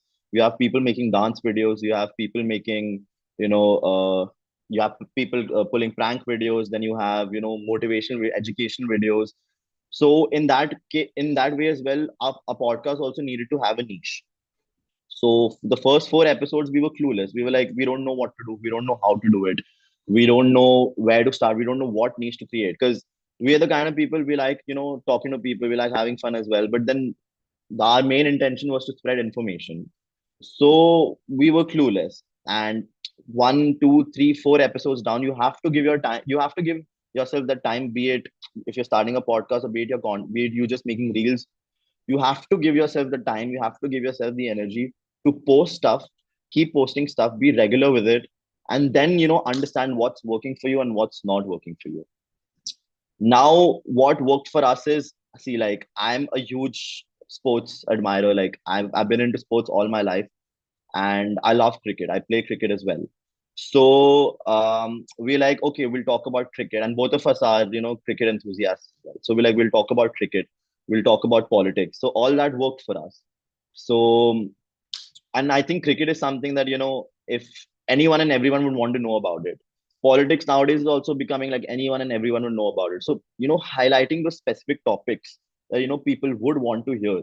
And again, like, let's say you just want to select those topics that probably might be from your generation. You don't want to cater to people older than you. Then again, that's up to you. You choose a topic that I want to make content on this topic or that topic. It can solely just be, let's say, cricket. It can solely just be business. But you have to know your niche. Again, I'm not saying you need to know it before you started. You start it, you get to know more about it, you experiment because you fail. That's when you come to know, what's working for you and what's not working for you. So we're about at, I think, 2000 odd subscribers right now. So a funny incident about this. Until about 7 8 months, we were just stuck at 400 subscribers, and we weren't moving ahead. It was what, 1 month, 2 months, 3 months. We were just stuck at that 400 number, and that demotivated us a lot. We didn't know. We're like, should we just leave it? We're not seeing the reach. We're not seeing the growth. We're not seeing, the upward movement. We were posting regularly. We were, trying to do whatever we could. We were uh, researching. We were seeing what is working for us, what is not working for us. It still wasn't happening. Then one odd day, we just posted something, and within a month, from 400, we went all the way to 2000. So that's what I'm saying. Like, you never know what's going to work out for you. Even the videos that went viral for us, we didn't even expect those videos to go viral. We were just like, yeah, the videos that we expected that would go viral, they didn't go viral at all. They were just there as it is. But the videos that we were like, chal theek hai, let's try it out, they just shot up. And it always works in that way, at least with content, what I've seen with us, what I've seen with other people. The videos or the material that you don't expect would go viral, they just go viral. So the main point of me saying this is, you have to keep doing it. If you're into it, if you are very, very serious about it, keep doing it, keep doing it, keep doing it. Again, quoting Sunil Chetri as well, you don't like it, you have to do it. You wake up in the morning, you criticize yourself, oh, I have to do it again. Yes, keep doing it. You got to keep doing it. You got to keep doing it. You got to keep doing it. It's as simple as that. Then, like, I mean, again, I'll give an example.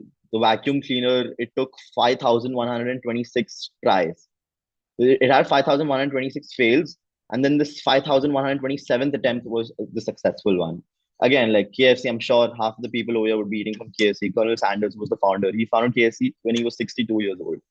So, it's just as simple as that. You got to keep doing it. You got to, be in the process. You got to trust the process. If you keep criticizing yourself, because this is something the two of us also did.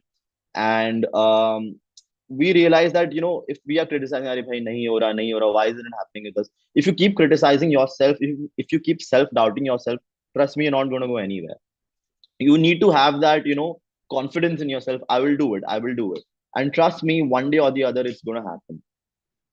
And an entire reason because of why, you should have a side business or whatever it may be, content, whatever, is that, you network a lot through these things. And nowadays, networking is so important. You meet people from, even in college now, you're going to network with your fellow batchmates, your seniors, your juniors. It's honestly going to play a big role in your life, because when you network with people, you have the contacts, you have the resources, you can reach out to whoever.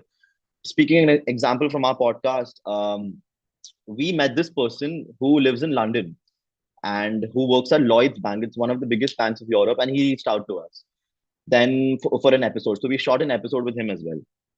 So, networking with such people, we shot an episode with one of the MBA gurus.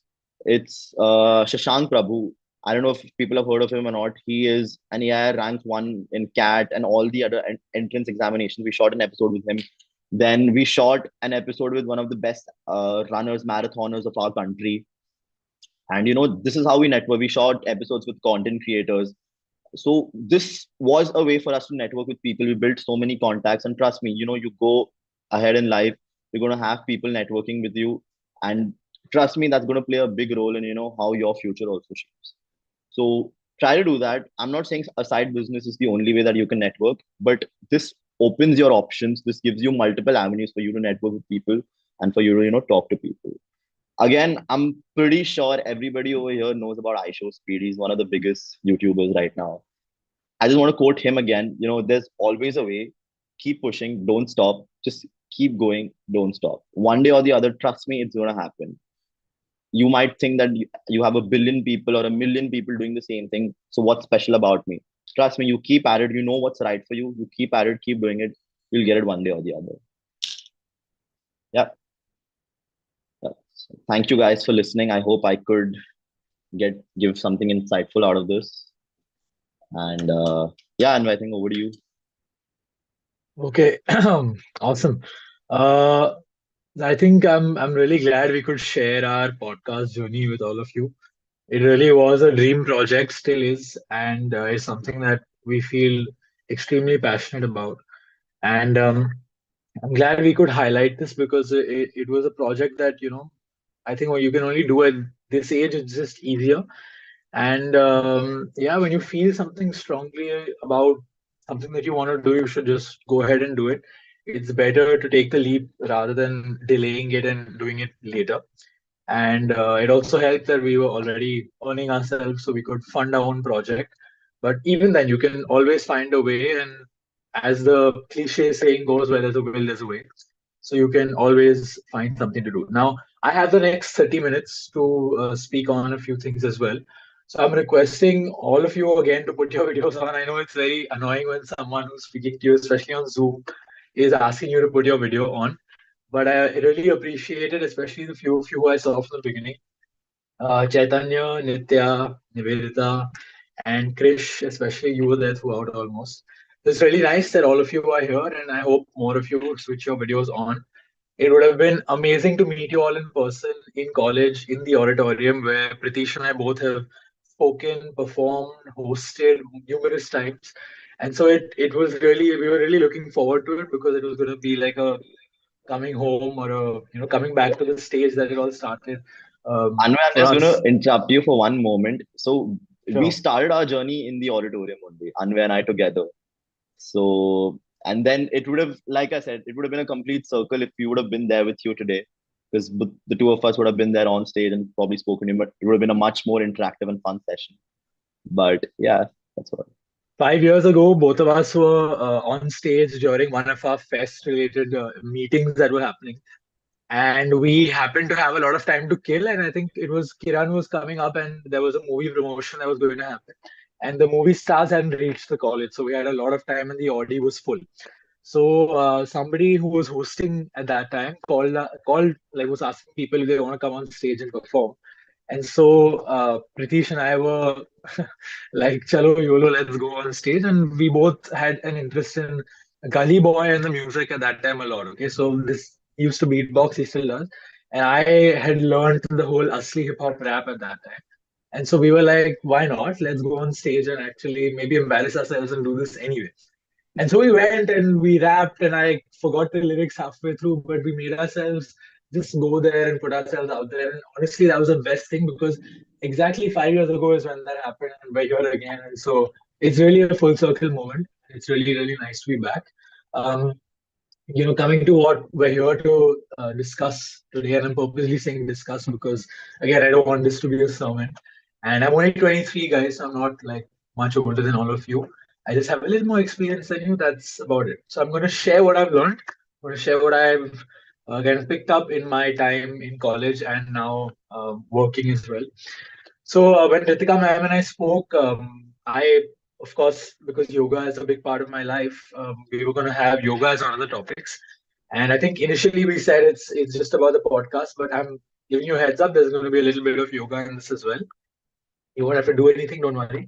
But I'll share a little bit on what that has impacted on my life, how it's impacted my life, and how that has shaped my life to be the way it is today. And before I begin, there was a quote that I was going to say at the end because it was about how things end. I want to say the quote in the beginning itself because it's such a nice quote and something that blew my mind when I heard it. The quote is that in the end, everything will be fine. Like all of us worry about how things will end up being.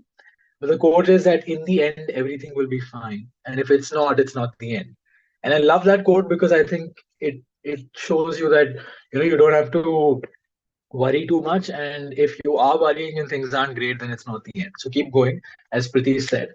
And now let me get on with my topic for the day. So the podcast initially, like he said, was going to be a yoga podcast, and then we ended up doing it on all sorts of topics.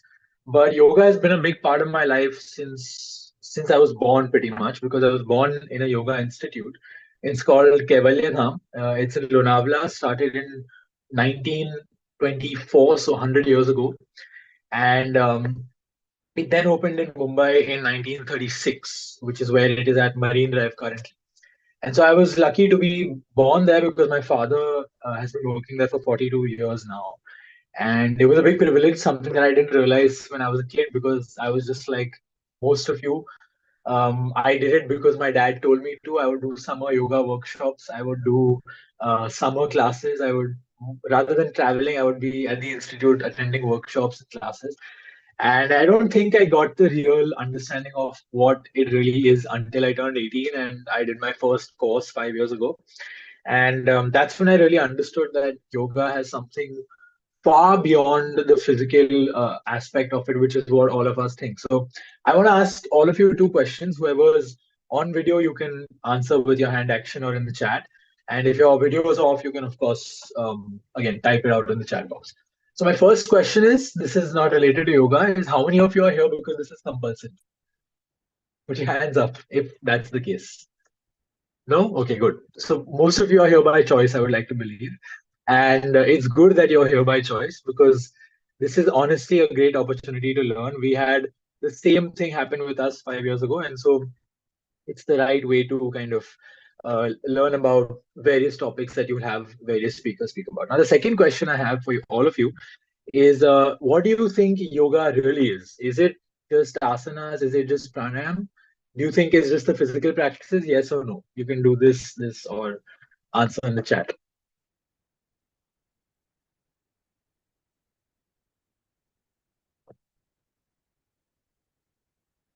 All right, I don't see any messages yet. Guys, you can just show your hand. You don't have to type it. It's okay.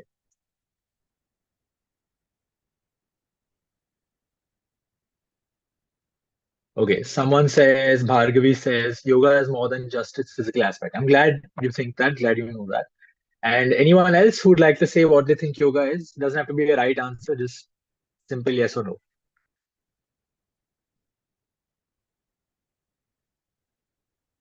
Mental peace, okay.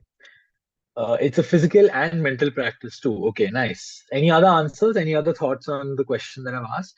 Yoga is to connect with God. Yes, Sarthak, that's very true. Anyone else? Any other answers? Oh, nice. Okay, there's a lot of answers coming. A paths by which we can achieve salvation. Yoga is also about getting in touch with our soul, spiritual practice, spirituality, flexibility in the body, of course, and etc. etc. So I'm glad there's so many answers. What I think most of you already know, and I'm really glad that a lot of people already do know, that yoga isn't just restricted to the physical realm of things. It is a spiritual practice, but it's also a holistic practice. So there are various aspects that come into it. Our founder had written a quote where he said that yoga has a message for the spiritual self, the mental, emotional, spiritual, physical, etc., and even social. So yoga has a very holistic outlook towards life, and I would like to share how that shaped my life and how it came to be and where I'm at today. And it started for me when I was in school in the 9th and 10th standard, and I was an average student.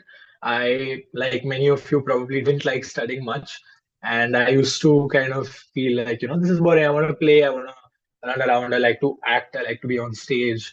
So I like to do a lot of those things. And then came 9th and 10th standard, and then the parents saying that, beta 10th standard marks matter a lot, and you have to get into a good college, so you have to study. And if you don't, you'll end up doing some very, not so good job, etc., etc. And I would be like, "Arey, yeah, like what is this pressure, unnecessary pressure?" But then, of course, you in hindsight realize that it's important. Um, what really helped me, what helped me get my focus actually in the right place, was the point of view that yoga gives you. And I'm not saying that stretching my hands up, left, right, this, that, modeling my body in a certain way, that didn't shape the way I thought. What really shaped the way I thought was the way, like the thought process that it gives you. And yoga gives you a thought process of just a few things. The few basic things that it tells you is live and let live. Very simple. Don't enforce anything on anyone else. Work on yourself. Work on being a better human being, a better self, or a better version of yourself. And it gives you 8 steps or 8 limbs that come in the practice of yoga. And those 8 limbs, I'll just list them out really quick. Yam, Niyam, Asan, Pranayam, Pratyahar, Dharana, Dhyan, and Samadhi. Now, these are all Sanskrit words. All of you may or may not have heard of them. But I want to focus on the first 2 that come in this 8-step or 8 limbs of yoga. The first 2 are Yam and Niyam. And those of you that are Jains, you might know this already because it's part of Jainism as well. Yam and Niyam is the basic discipline of life that we all should follow. Again, not going to preach anything to you, not going to say ki you have to do this and do that. You already know most of it. But I want to touch upon a few points that come in this Yam and Niyam. In the Yamas, there are five things that are written. There is Ahimsa, which is non-violence. There's Satya, which is truth. Uh, uh, Asteya, which is not stealing. Brahmacharya, which is focusing your energy in the right direction. It doesn't mean abstaining from any sexual activity, but it means more to direct your energy in a direction that is productive. And Asteya Brahmacharya, Aparigraha, which means you don't hoard anything to yourself. And then there are the niyamas, which are again fivefold. The niyamas are shaucha, cleanliness, santosh, contentment, tapa, which is austerity or like a burning desire, and swadhyaya, self-study, and ishwar pranidhan, which is belief in God or whichever higher power that you believe in. So here, religion doesn't matter. Yoga isn't a religious practice, but it's more to kind of have a like Ishna has said, yoga is a science for healing our body and mind. I truly believe, like, forget all of this stuff that I've just said. I believe that yoga is a way to get to know your mind. And I think everybody agrees that we feel like our mind is only our enemy. You know, overthinking is so common. You know, thoughts are running all over the place. You tend to doubt yourself very easily. Even Virat Kohli doubts himself. So you can imagine everybody has that self-doubt. And despite the self-doubt, because there are certain things that are just the nature of the mind, you know, it's the nature of the mind to have many thoughts. It's the nature of the mind to kind of overthink, and it's the nature of the mind to be all over the place sometimes. So how do you control that? How do you use it to your advantage? How do you not let it be your weakness, rather your strength? I think that's what yoga teaches you. And really, frankly speaking, yoga goes far beyond the physical. It takes you through a process of first mental awareness, knowing who you are, knowing how your mind and body work, and then going one level higher, which is towards a spiritual goal or a spiritual realm on whatever you believe in. So there are various kinds of goals. For some, it's salvation. For some, it's leaving this world. But for most of us, it's not that. For most of us, it's just living a better life while we're here. And that's why I think that's why yoga comes in. So as I explained the first two concepts of yam and niyam, those are the basic principles of how you can lead your life. And just to give you an idea of how small a part the physical aspect is in yoga, out of these 8 limbs, asana comes third and pranayam comes fourth. And those two are the only physical aspects of yoga, right? So it's only 2/8, which is about 25 to 35% of the practice. That's it, not more. And if you look at the Patanjali Yoga Sutras, it's a Sanskrit book that we regard as the holy book of yoga. And holy book is just a way to say it. There is no holy book in yoga per se, but it's the book that gives you a good framework to follow. And there are 195 sutras written 5,000 years ago. And those sutras tell you a lot about stuff that we deal with even today. You won't believe it. It talks about overthinking. It talks about self-doubt. It talks about overcoming all of these things. And it talks about very real, very relatable problems that both you and me face even today. And you can imagine how ahead of times we were because it was written 5,000 years ago. But so moving ahead to explain the concept, it's like I said, just 2/8 of yoga is actually restricted to the physical part.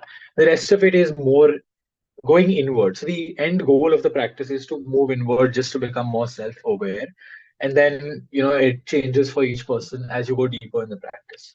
So that's a little bit about yoga. Now, how that helped me, how it shaped who I am, and how it shaped my college life as well. So like I said, in school, I wasn't a great student, but it helped me sharpen my focus. It helped me gain a little bit of mental clarity. And one of the best things that I think I did in my yoga practice was meditation. And I don't just mean meditation sitting with my eyes closed and with my hands this way.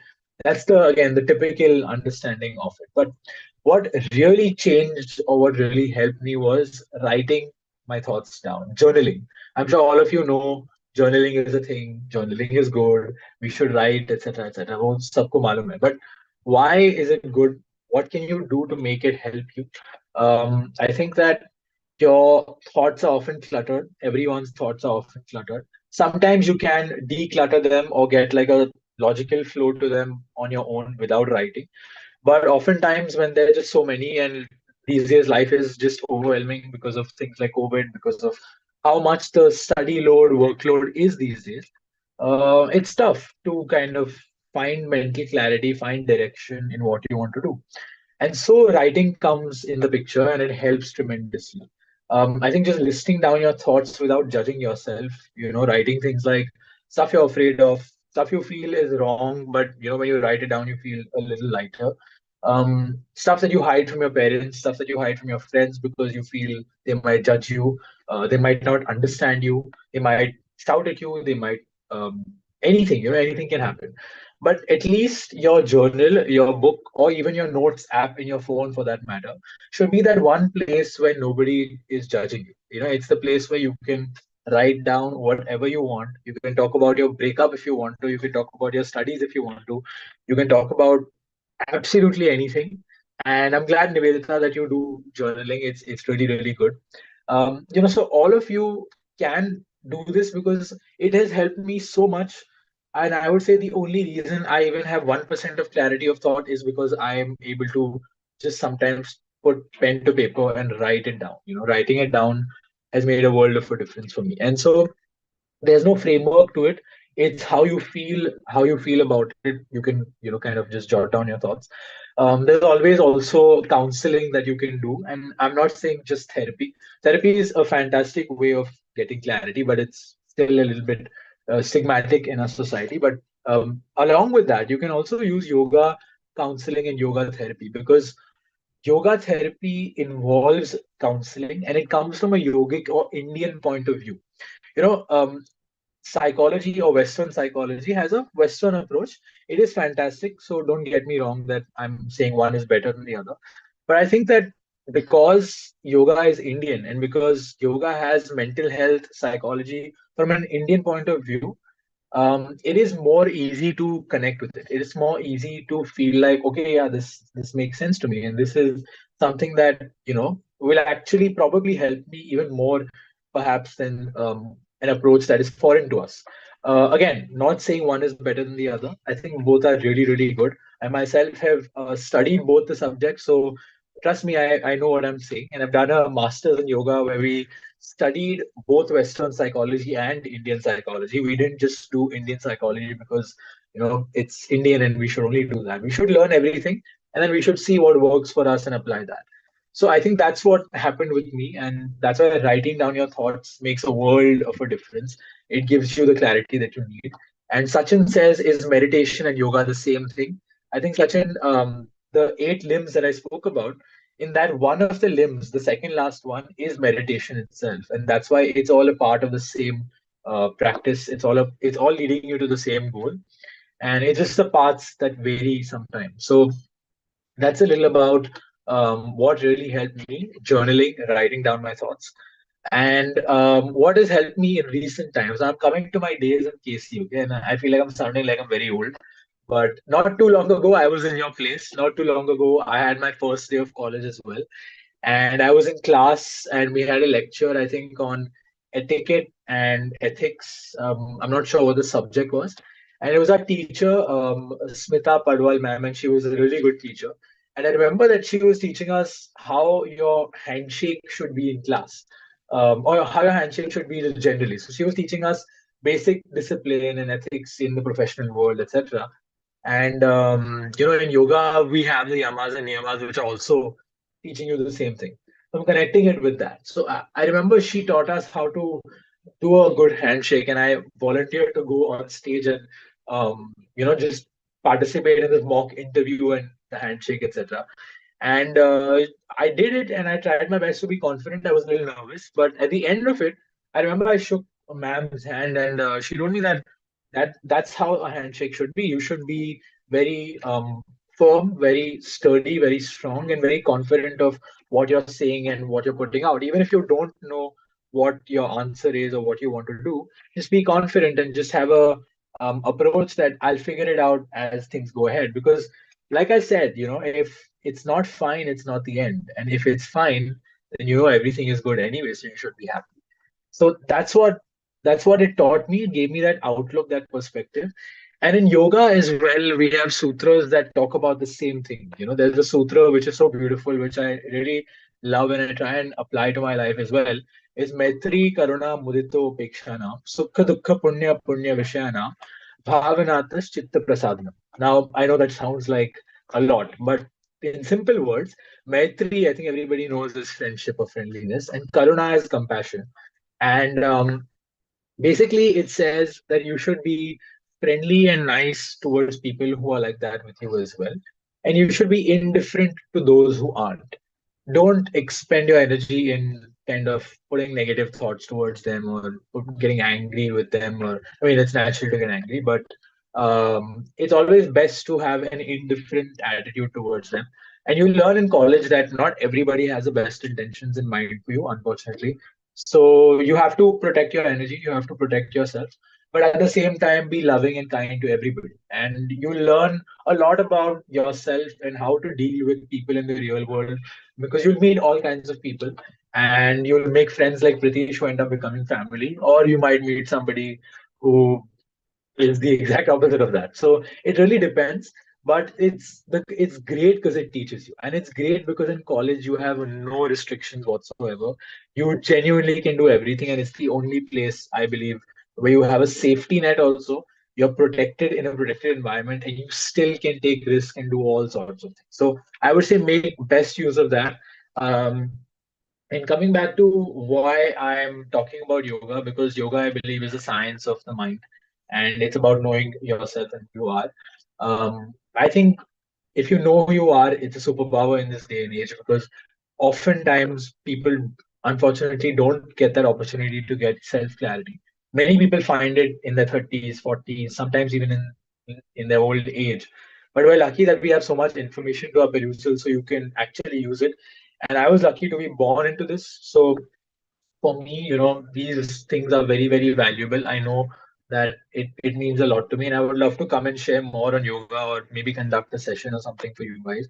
But what I discussed with Ritika ma'am to bring all of this to summation was, how can this help in student welfare? How can all of these things, how can your college experience and college life be better?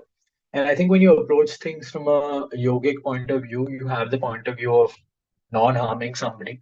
You have the point of view of helping other people. And I think the best philosophy in yoga is that you look at each one as yourself. And there's a lovely thing that I learned actually a few years ago, and it was the meaning of the word namaste. I want to ask all of you, do you know what the word namaste means? Anyway, it's part of our culture full on. Everybody does this, especially our politicians, but I don't know if they mean it or not. But a lot of people do namaste, they say namaste, but do we really know what it means? And let me tell you what it means, because when I learned it, it blew my mind. Okay.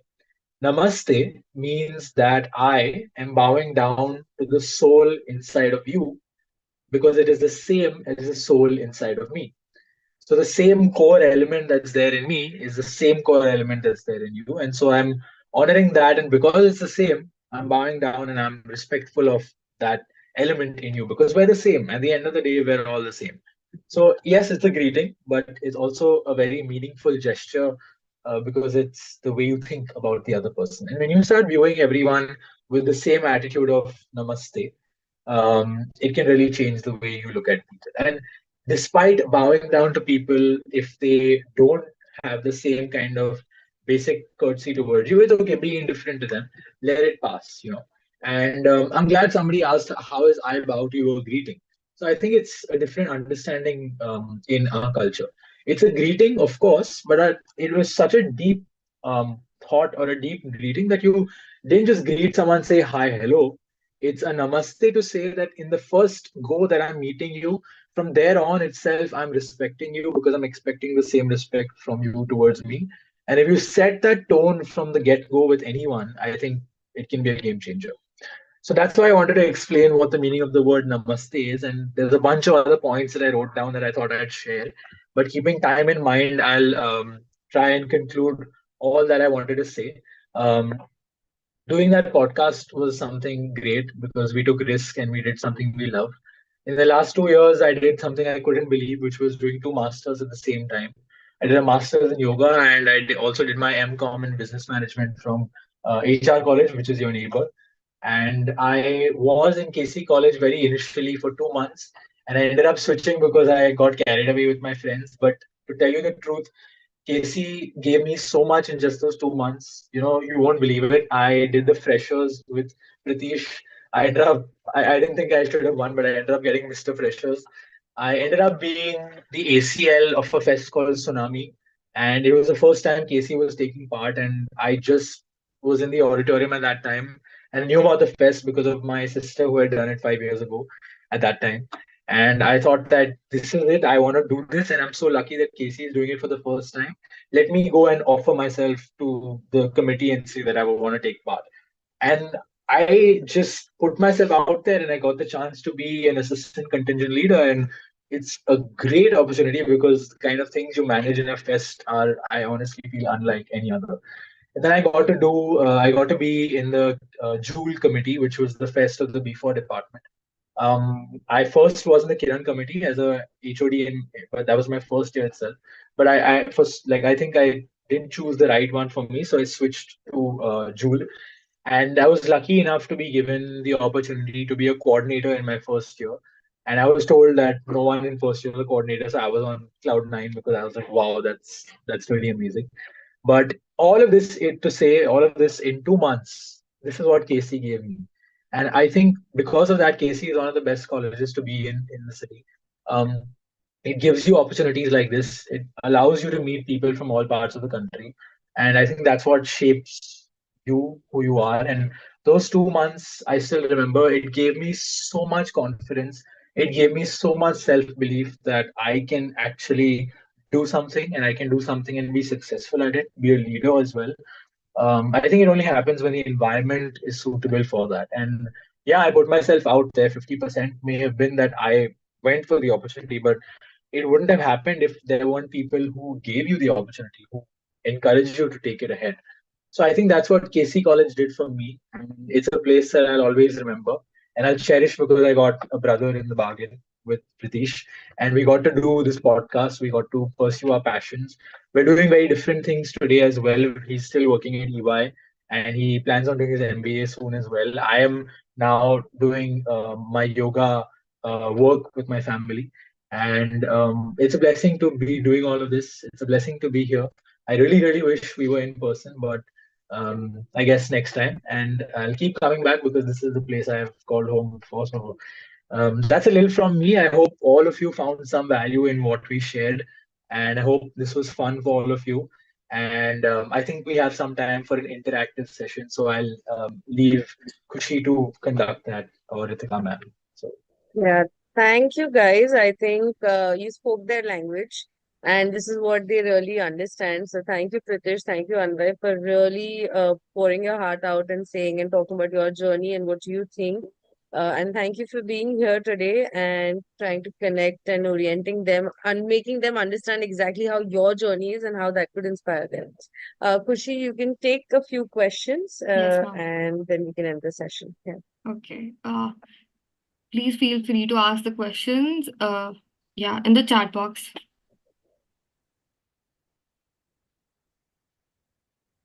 And also, guys, I'll be sending a feedback form link on the group chat. Make sure that everyone fills it for the second session as well, and that will also mark your attendance. Yeah, and you can type your questions in the chat box now.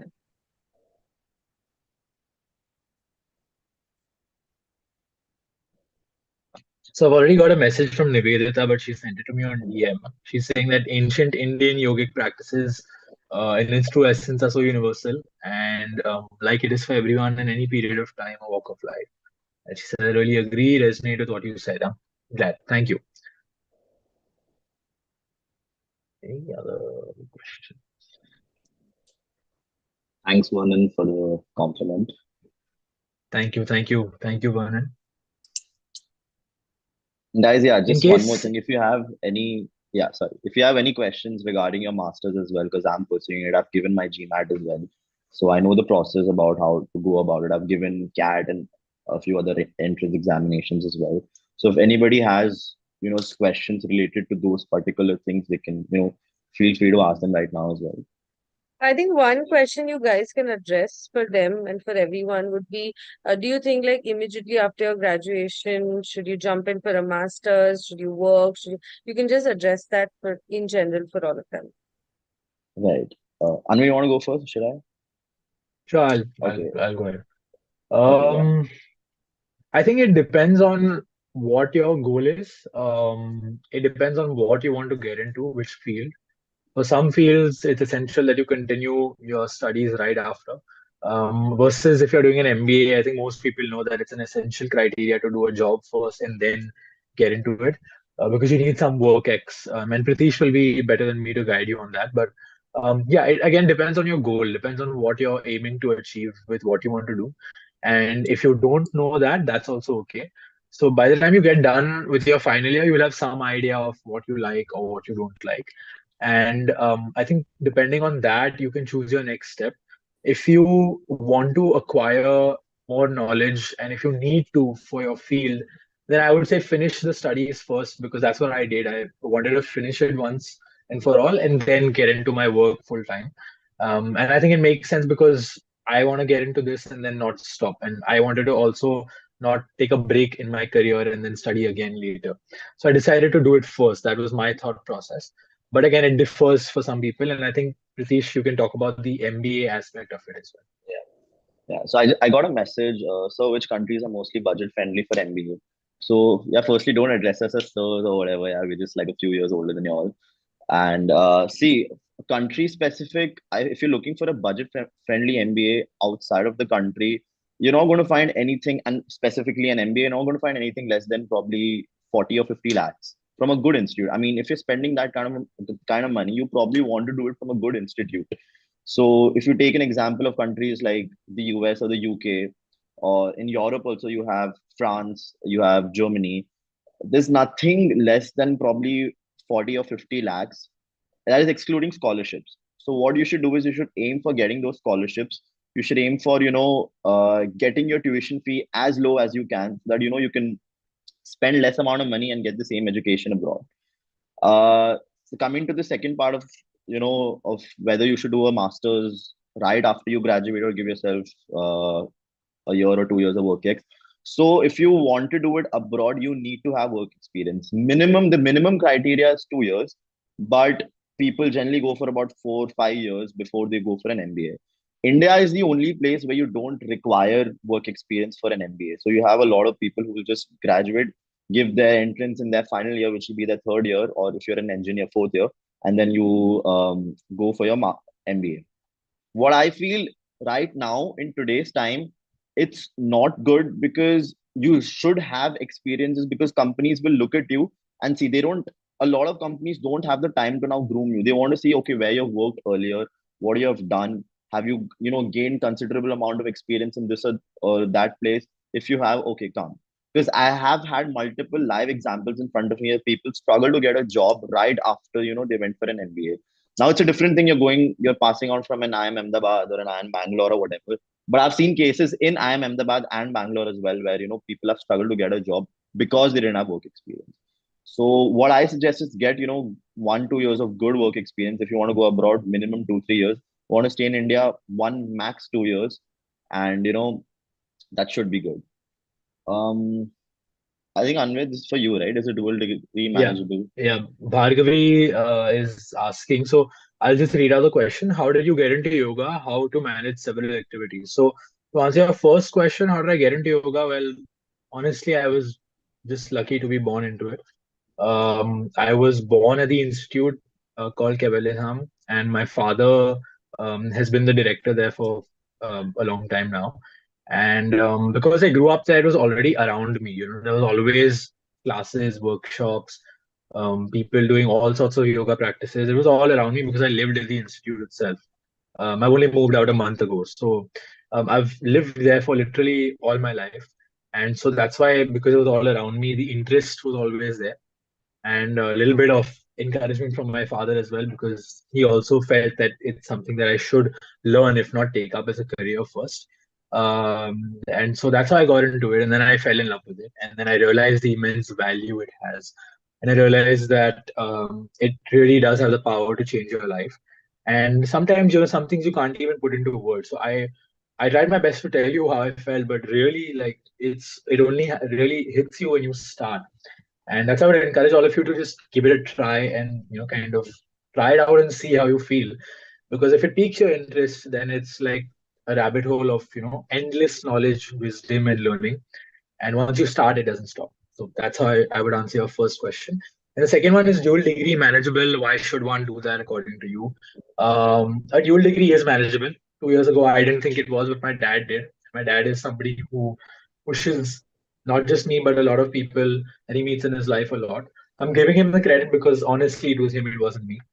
But then I did it in 2 years. I managed, and I was lucky because my courses were designed that way as well. It wasn't just the fact that I could do it and it was great. My yoga classes happened only on the weekends. I had 5 hours of classes on Saturday and 5 hours on Sunday, so it was all packed into a Saturday Sunday thing. And my MCOM that I did was from HR college, and they are a little lenient with attendance when you're doing your masters because a lot of people do MCOM while working side by side. So I had a little leeway on that regard, but I still did all my assignments, gave my exams, attended lectures, and did everything as best as I could. And because it was online again, because of some issues, and they were also renovating the college, it again became easier because of that. So it is manageable, but conditions apply. You never know what's going to come your way. Depends on which college you go to, depends on which course you take, and depends on what you want to do in life. And for me, it was business and yoga, so therefore these two degrees. But for you, it could be law and marketing. So, I mean, it could be anything. So you can take a call on what you like and then decide. And best is to maybe you can approach us outside of this or go to a career counselor because it helps you to get clarity. So I would say that's how I'd answer it. And I have one more question. Sorry, somebody said on DM. Meet says, do college committees require us to stay after college?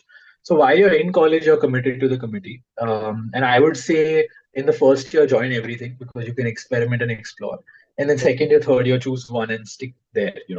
And that's what Pritish and I both did. And he especially because he was in KC for 3 whole years. So he really stuck around with the Zest committee and, day one to day like zero. I mean, the last day. So that's what he did. But no, outside college, once you graduated, you don't have to be in the committee. You can stay in touch if you want to by choice.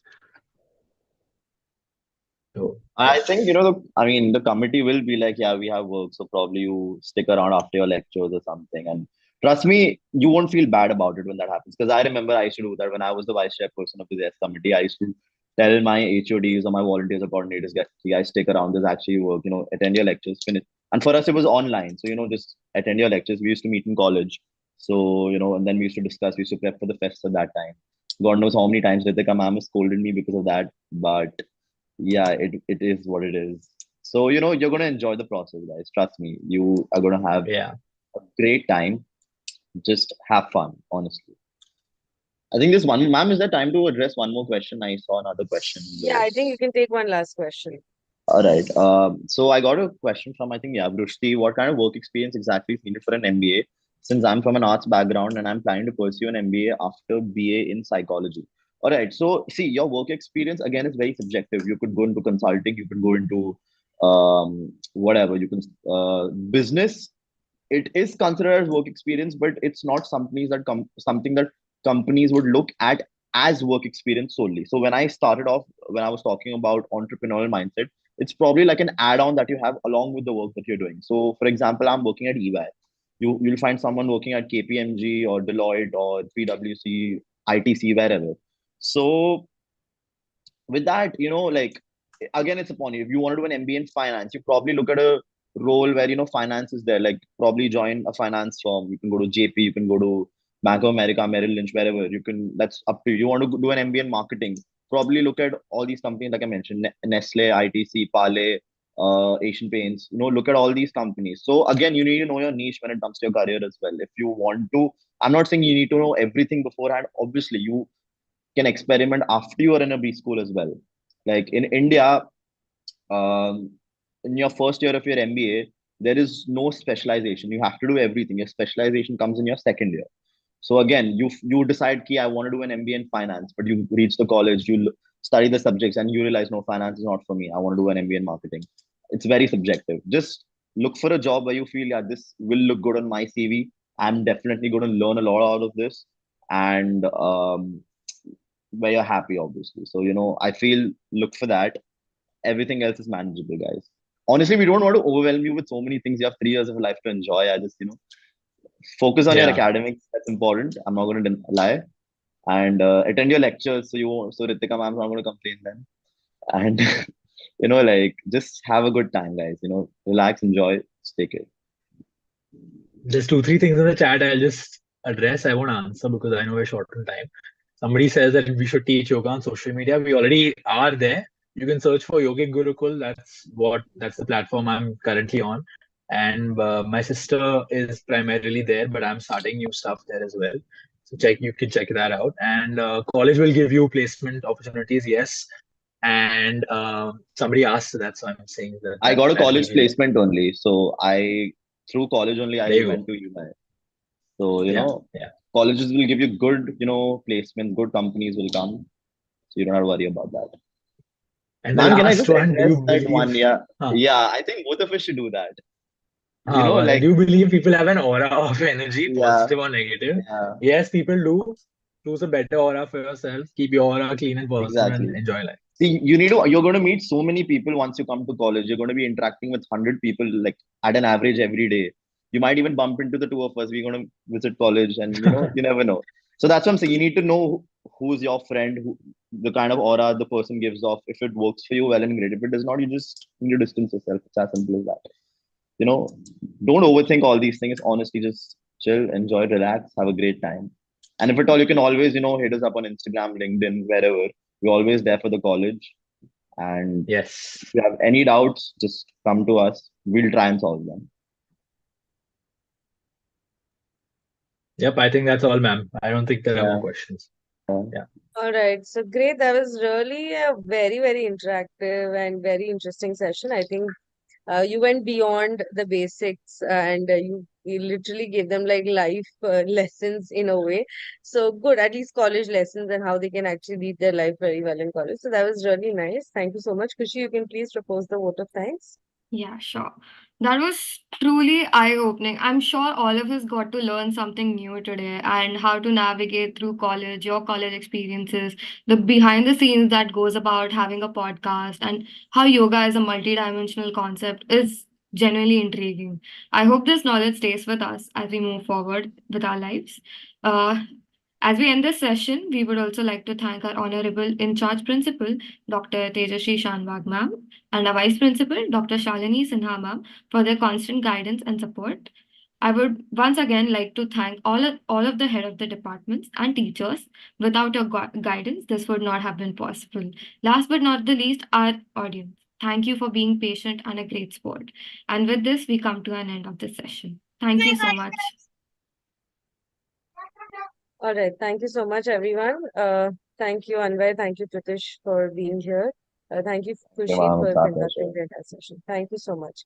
Students, tomorrow the orientation session will be offline, hopefully, and we will be having few more speakers for you lined up the entire week.